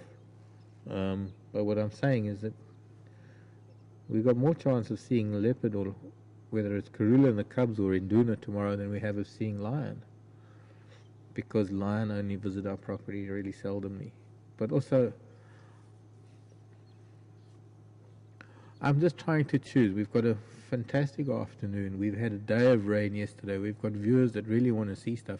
I don't want to spend the last bit of drive with 2/3 of it trying to fight for a signal area, especially if we're in a sighting with other vehicles. I'm going to constantly have to move just to get a signal, and it's not really prudent to do that at this time of the day when there are going to be other vehicles in a sighting. We've got a phenomenal sighting with 5 lionesses here. We're going to stay with them for the time being, as long as we can. And maybe, if we're lucky, before I close off tonight, if we start heading back to camp and there might still be some action going on up there, maybe we'll take a drive up there. It's night time. We're not seeing much at night anyway. In terms of, until we find something, just driving and looking with the spotlight. Might as well just maybe go through those few signal breakups. But we'll see. I'd really like to stay with these girls.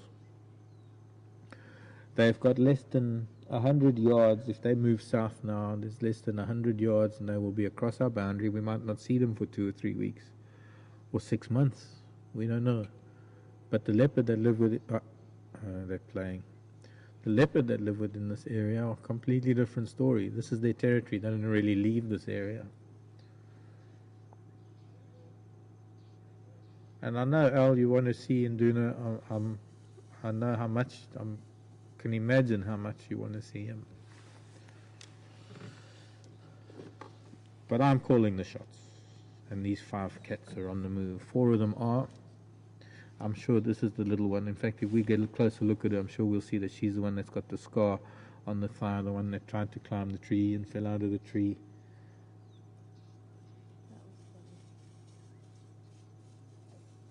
The scar on the thigh. But yeah, they're moving. They're going to start heading towards Treehouse Dam. She's coming right in front of us. We might even lose, because she's going to be so close to and bite her ear.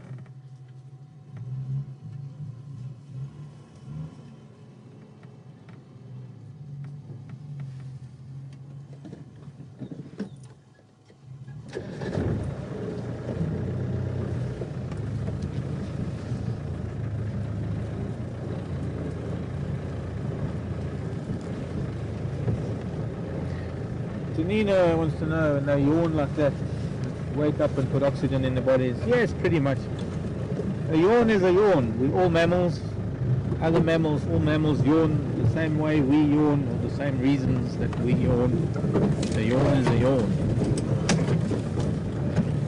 A yawn is a yawn, my friend. Same reason. Yawning to stretch, to get oxygen in muscles, and to get muscles. Yeah, it's a yawn. So our formidable force is moving. And we're going to follow them off-road, bounce and bump and bounce, and try and find our way through this maze of bush. Hope we don't burst a tire or anything. Almost just did. Oh. Trying to pick our way through. Yes, please. Thank you.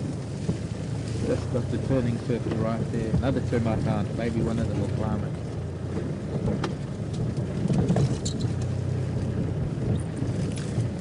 Going to get quite thick, but they are going towards Treehouse Dam. If we lose them, we just get out of here and we go back around and we wait for them at Treehouse Dam. She's looking at something. There's one lioness just in front of BB that's actually looking at something.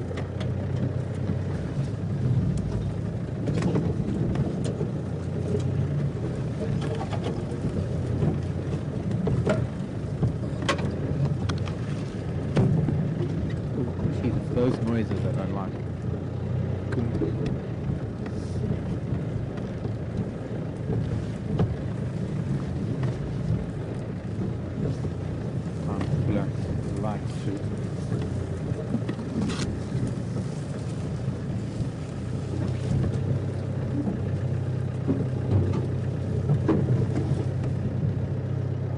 One of them's better, surely one of them is going to climb this termite mound. That's a high termite mound, but it's maybe not 1, 2, 3, 4, all 5 of them have come past it.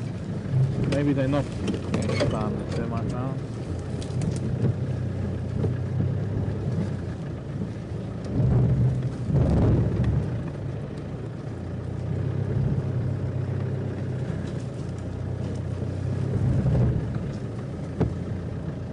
At what age would the lioness be pubescent? From Danielle. Probably at about 2.5, 3.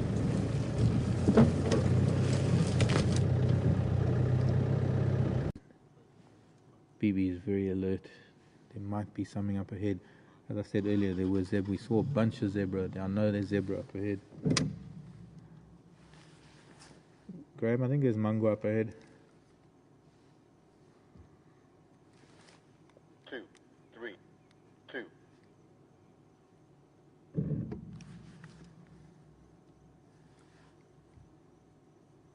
Oh, I think the zebra we saw earlier, one stallion we were looking at, I think it's them that are up ahead of us. We're going into slightly more silent mode. Look at that. Couple of them coming my way. They're going to go around our vehicle now. Hello girls, you're going to catch a zebra. Look at this, BB's right next to me. Hello BB. Yeah. They're spreading out again, they're going into hunt mode. This is BB right here. I can pinch her bum. I can just pinch that tail of hers.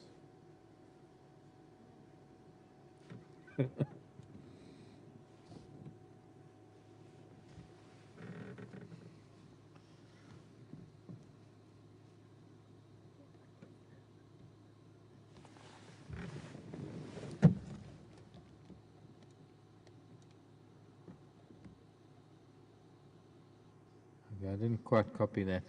I know that I heard BB born in Londolozi, what's it, 1998, makes her 13. There's zebra up ahead. I'm sure it's the zebra they go. There was zebra impala as well. So another lioness has gone way to the south. She's gone around. They're spread out like a military operation right now. Got 3 lionesses in front of us. BB, I think, is taking the lead. She doesn't have the tail to signal like she would be able to if she had it with the black tips, but she's still taking the lead. One of the lionesses has gone way to the left flank. One has gone around to the right flank, and they're in hunt mode right now.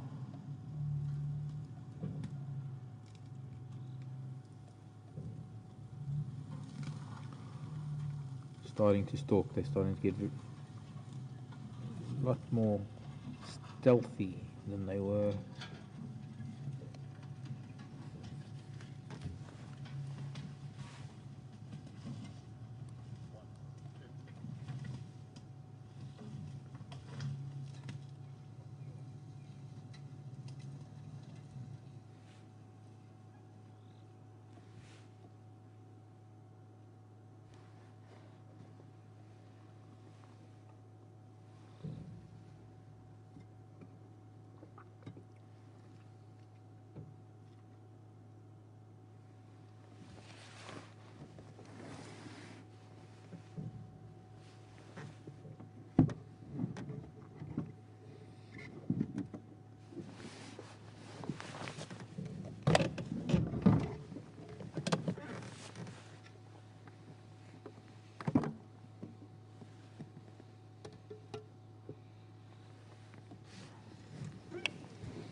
Sarah in California.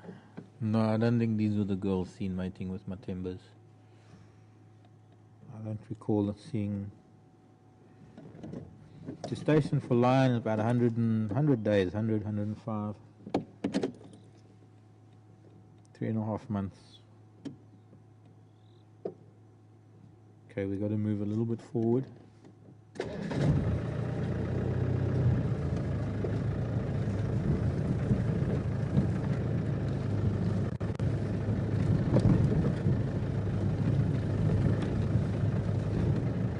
Keep an eye on Vivi, who's right here next to us. I'll switch the light off for him.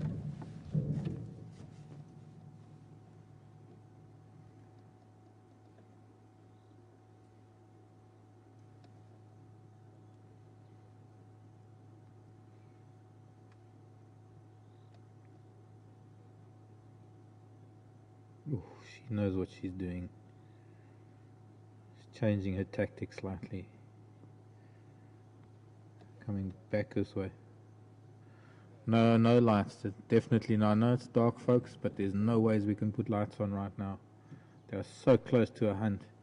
If we put lights on now, zebra will see them. It's just going to destroy the whole.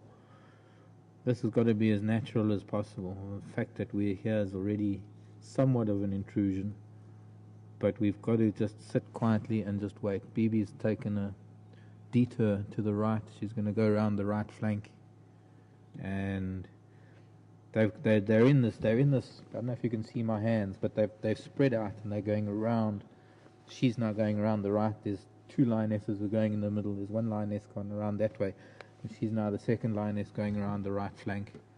So they've got a full-on hunting strategy going on. There's no ways we can put on a light right now. It's just not right to do so. So I know it's getting dark, and I know it's getting hard to see, but we cannot influence this hunt.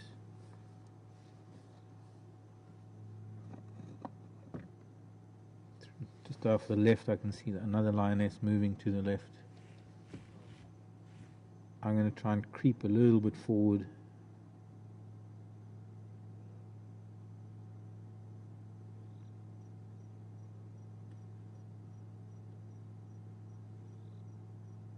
Maybe I won't. Maybe I'll just stay put for now. I'm starting to shiver because I'm getting cold and I need to put another layer on. So I'm excited. Of course it's new moon, so we don't have a moon to look at.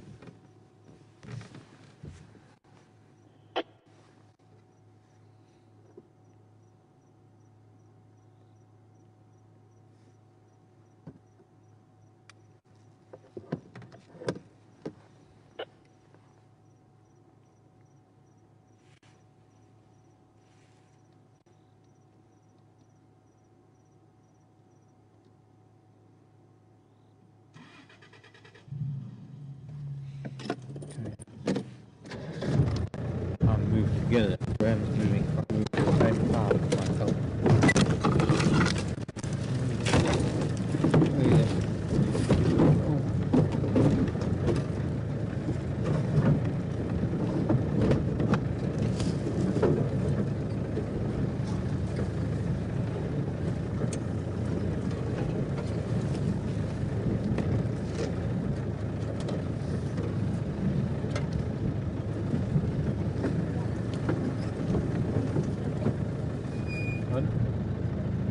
Yeah.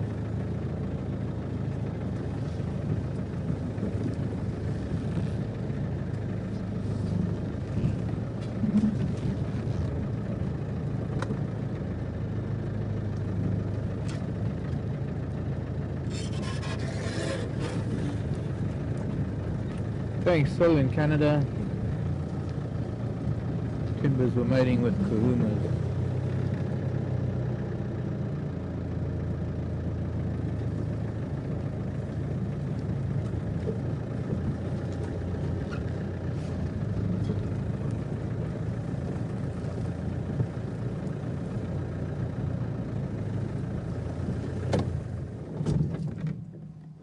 one just to the right of this termite mound now.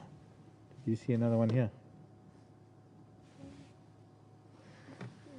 Okay, well we want just to the right of this termite mound. We've got one lioness here. We just got to stick with at least one of them. They're watching something. Don't know. It is dark. Fortunately, we're not putting lights on. This is how it is in Africa. What you're seeing, we're seeing. It's almost as dark as it is for you as it is for us. I can just make her out. And if it gets any darker, I'm not going to be able to see. I'm just going to have to sit here and listen. So I'm going to try and keep talking, because I know some people are logging in right now. You're not going to know what's going on, and you're going to wonder what all the fuss is about. As you can hardly make out anything in the dark. Yeah. These stations still unlocked with those Ngalo and Boyas? No. Nobody's with those lion on Vuyatela.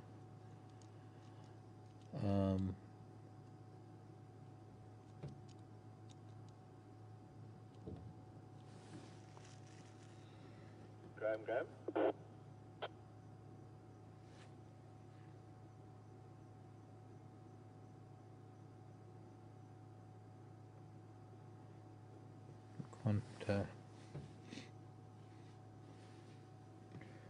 We can open up the iris and drop the shutter speed considerably. So if she moves, it's going to be a blur, but at least we can see more or less where she is. You're now seeing, I'm able to see her better on the monitor than I can see her in real life. But this is Djuma Game Reserve. We're with a local pride of lion known as the Tsalalas, Tsalala.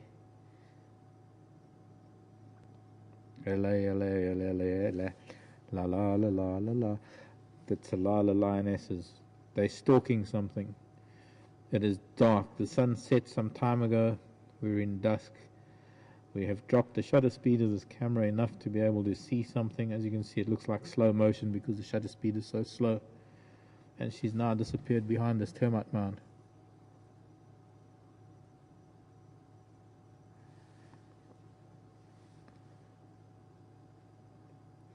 Thanks. I've tried lightening it up once. Yeah, but you've got to select foreground, and you've got to, but it doesn't give you the option anymore. We've got to work on that, because there's a way to do it on Wirecast that we can brighten the picture on that side of things. And I've been trying to do it when we've been at the hyena den at night, but I've got to do some other things with it first.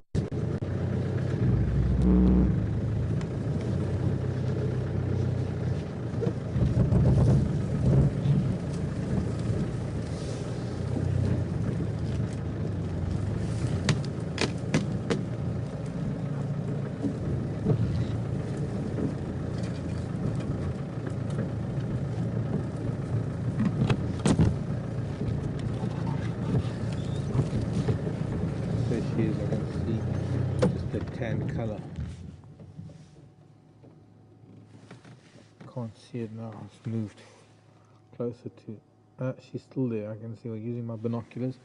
Slightly easier seeing through my binoculars.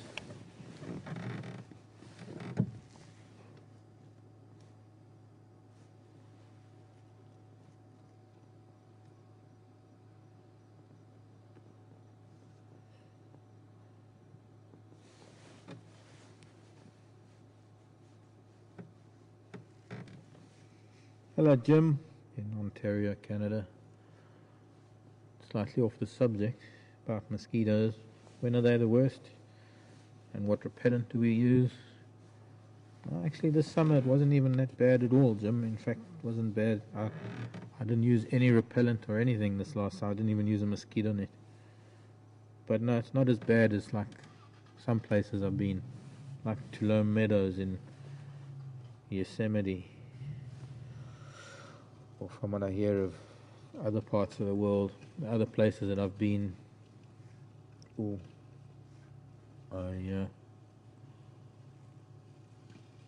she's moved forward.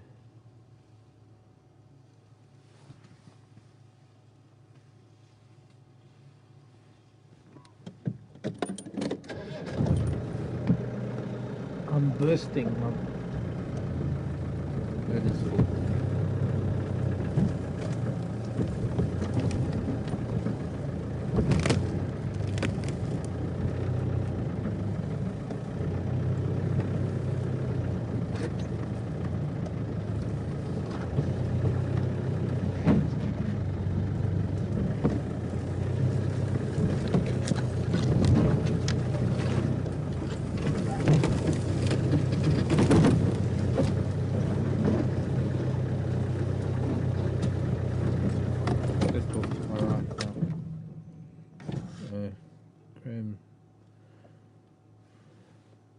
The vehicle's got his lights on them. Maybe they've stopped the hunt.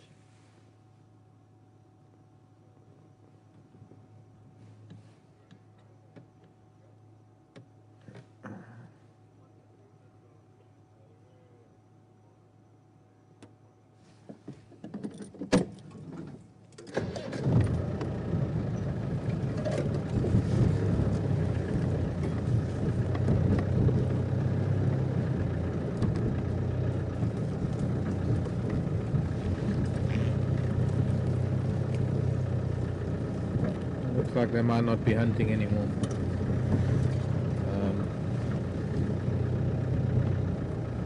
They've gone back to just walking now.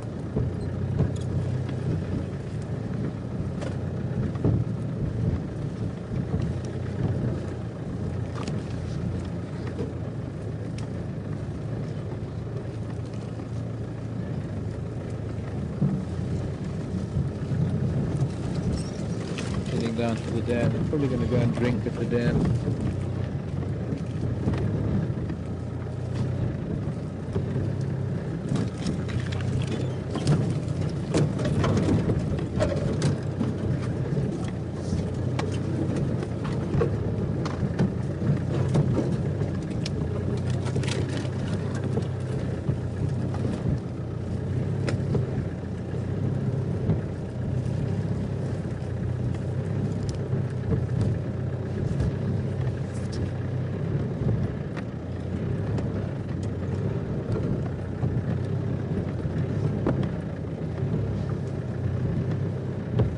Get onto Spum Road from here and pick them up again if we can.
There's some eyes up just south of me. Now it's Bum Road.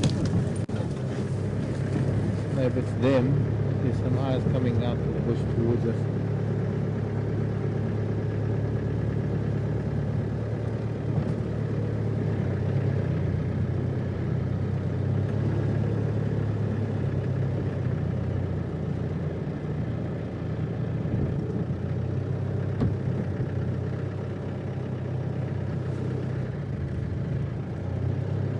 Stop here and listen for it. I think that's them up there. I see some eyes. Stop here and listen. Can't focus on much other than a tree for a minute.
Here, right here.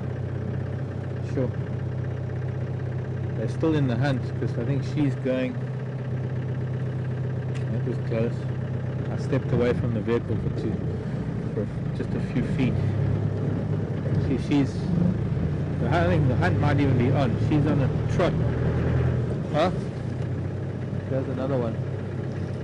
Come, girls. I think the hunt is on. They might be going around.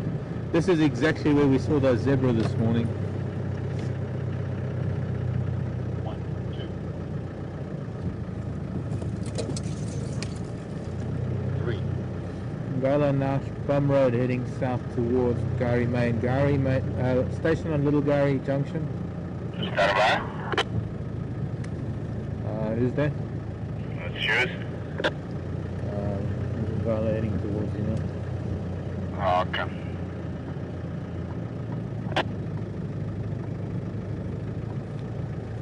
I think there's a hunters on at the moment, so I'm just keeping lights off.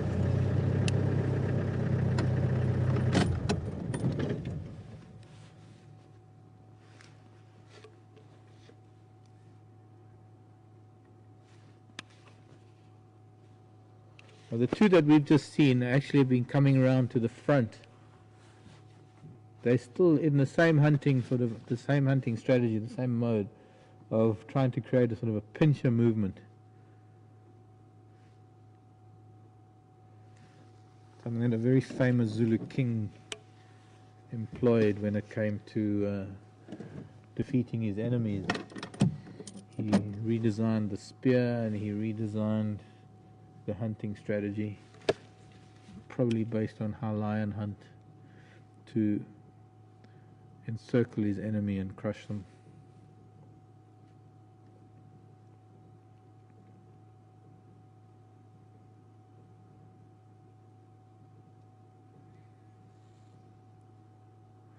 But this is exactly where we saw that zebra when we were here earlier. One stallion, and then I moved a little bit so that we could see him with his mares. And I don't think they would have moved far. There were also impala here, so an impala is not going to go far between 5 lionesses. The zebra's better sized prey item, and they've got everything on their side right now. They're lower than the zebra, and then when they go into hunt, they crouch down. Now, if we're looking at the silhouette. Let's just go to the silhouette of the trees rather than the dashboard, Becky. The silhouette of the trees and the skyline, it's not that great. Maybe we can just somehow get a better picture of that. Shutter speed, or It's already at 50. really, it's the best we can do. But anyways, what it is that they will crash down. Okay, there we go. This darkness at the bottom of your screen is the blackness where the cats are. And when they crouch down, it raises the silhouette of the zebra up above their head height, and it silhouettes the zebra against the skyline. But the zebra can't see anything because the zebra looking down into what we're looking. When we're looking down the bottom of the screen, that blackness, the zebra looking down into that, they cannot see anything. They can only depend on their sense of hearing and their sense of smell at the moment. If it is zebra. I don't know what I'm guessing it might be the zebra. But this is the strategy of lion, is that they're able to do this. And right now I don't have any of them available, so I'm just going to try and move forward a bit.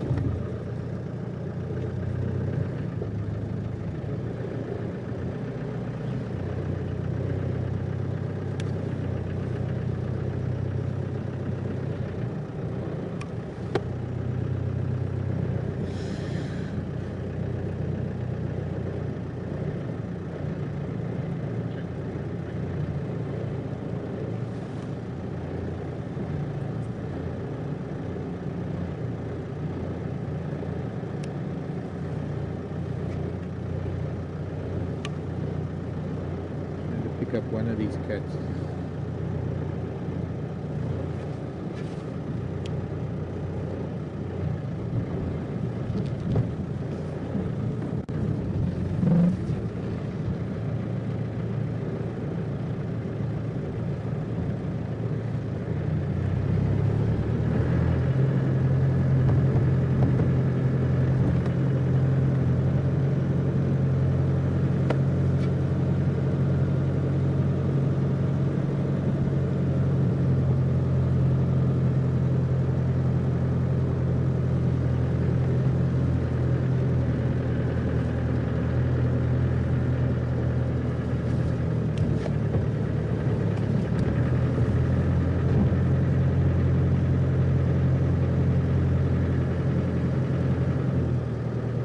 Bob in Texas.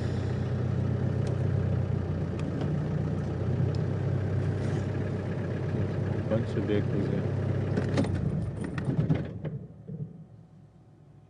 3 vehicles already. Sitting on Gary Main. Yoga? Are they landering? No, they were. I had 2 of those younger females coming out onto this road and sort of running ahead of me as though they were trying to get in front of a hunt, but I don't have any visual at the moment.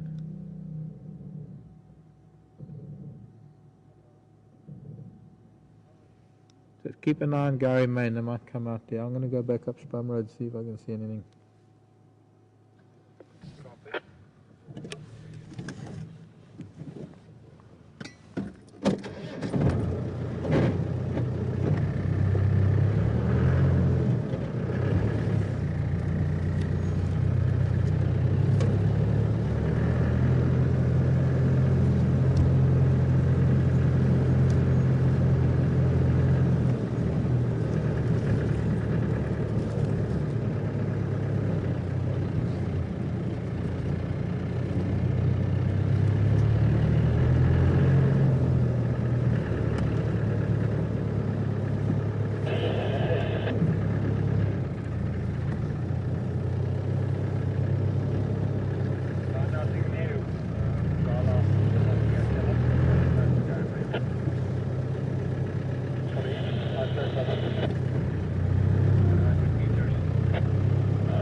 Thanks, Gil. Yes, I did barely get back into the Land and there's a hum in the Land Rover when I want to stop and listen. It's time sometimes. It's got to get out, step away from it, just 2 feet away from it.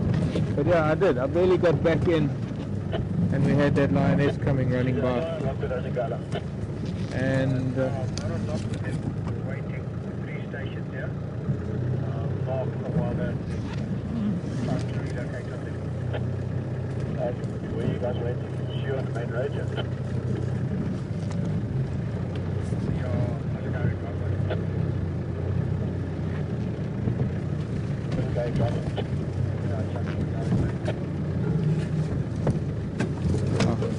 all the other vehicles from the other lodges are coming in, wanting to get a glimpse of them just before they go back to. It's nice to find them for them, but it seems like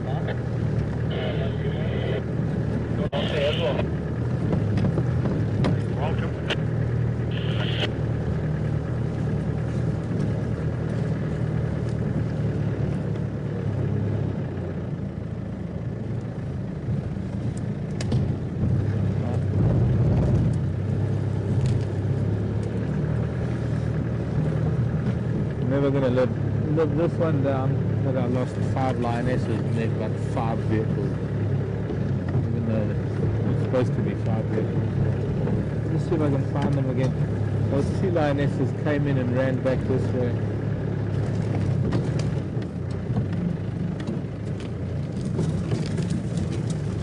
But there's no sign. I'm not getting any glimpse of an eye or anything. Might have even gone. That one lioness ran in front of us and then turned back towards where we'd come from almost.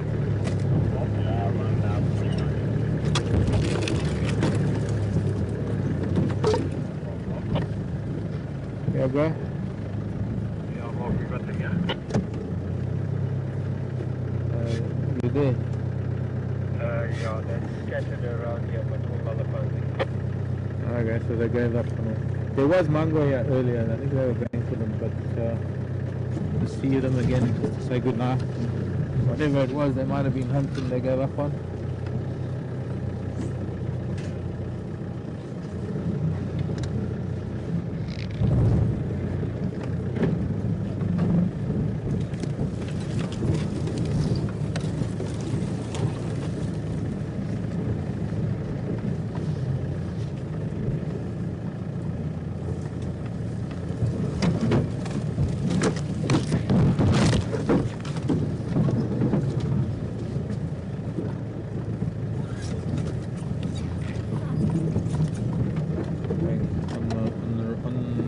Go again. There they are, just in the lights up ahead of us.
Good, and you?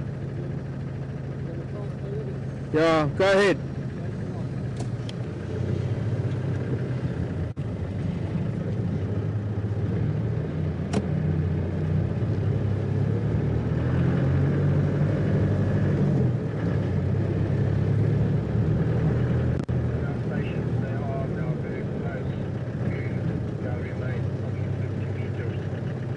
Right, too many cars, too much chaos. They're about to cross Gary Main, or maybe go on to Gary Main. But we've had them, and it's time that the guys who don't come on to Tsalala, time they might see them. So they all got to get back with their guests soon. And it gives me the opportunity to stop here and say goodbye. Maybe just see them disappearing. Just no.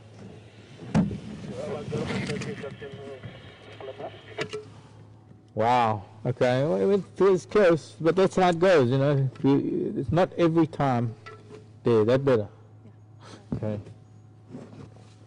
There got to be, I don't know, half a dozen vehicles there. It's time for us to leave, and I don't know where the cats are going to go. Hopefully, we'll find out tomorrow morning where the Tsalalas have gone.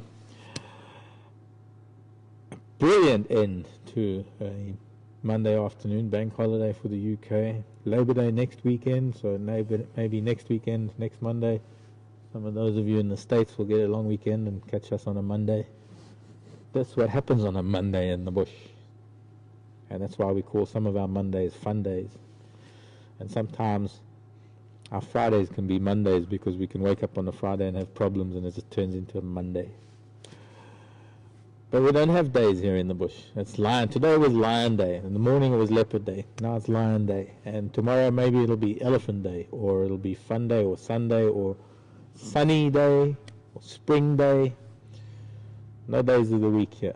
My name is Mark. Becky's been on camera. Seb is in final control. Tara's just got back, and she'll be around maybe tomorrow afternoon. Maybe be Becky's last drive tomorrow morning for the time being. Becky will probably come back here if she can. But she's got to go and see some people. Quite exciting. Lion just there. Also, just had Lion running past me while I was listening for them. I was trying to listen for alarm calls. But anyways, it's been a super afternoon. Thank you for all your questions. Super time.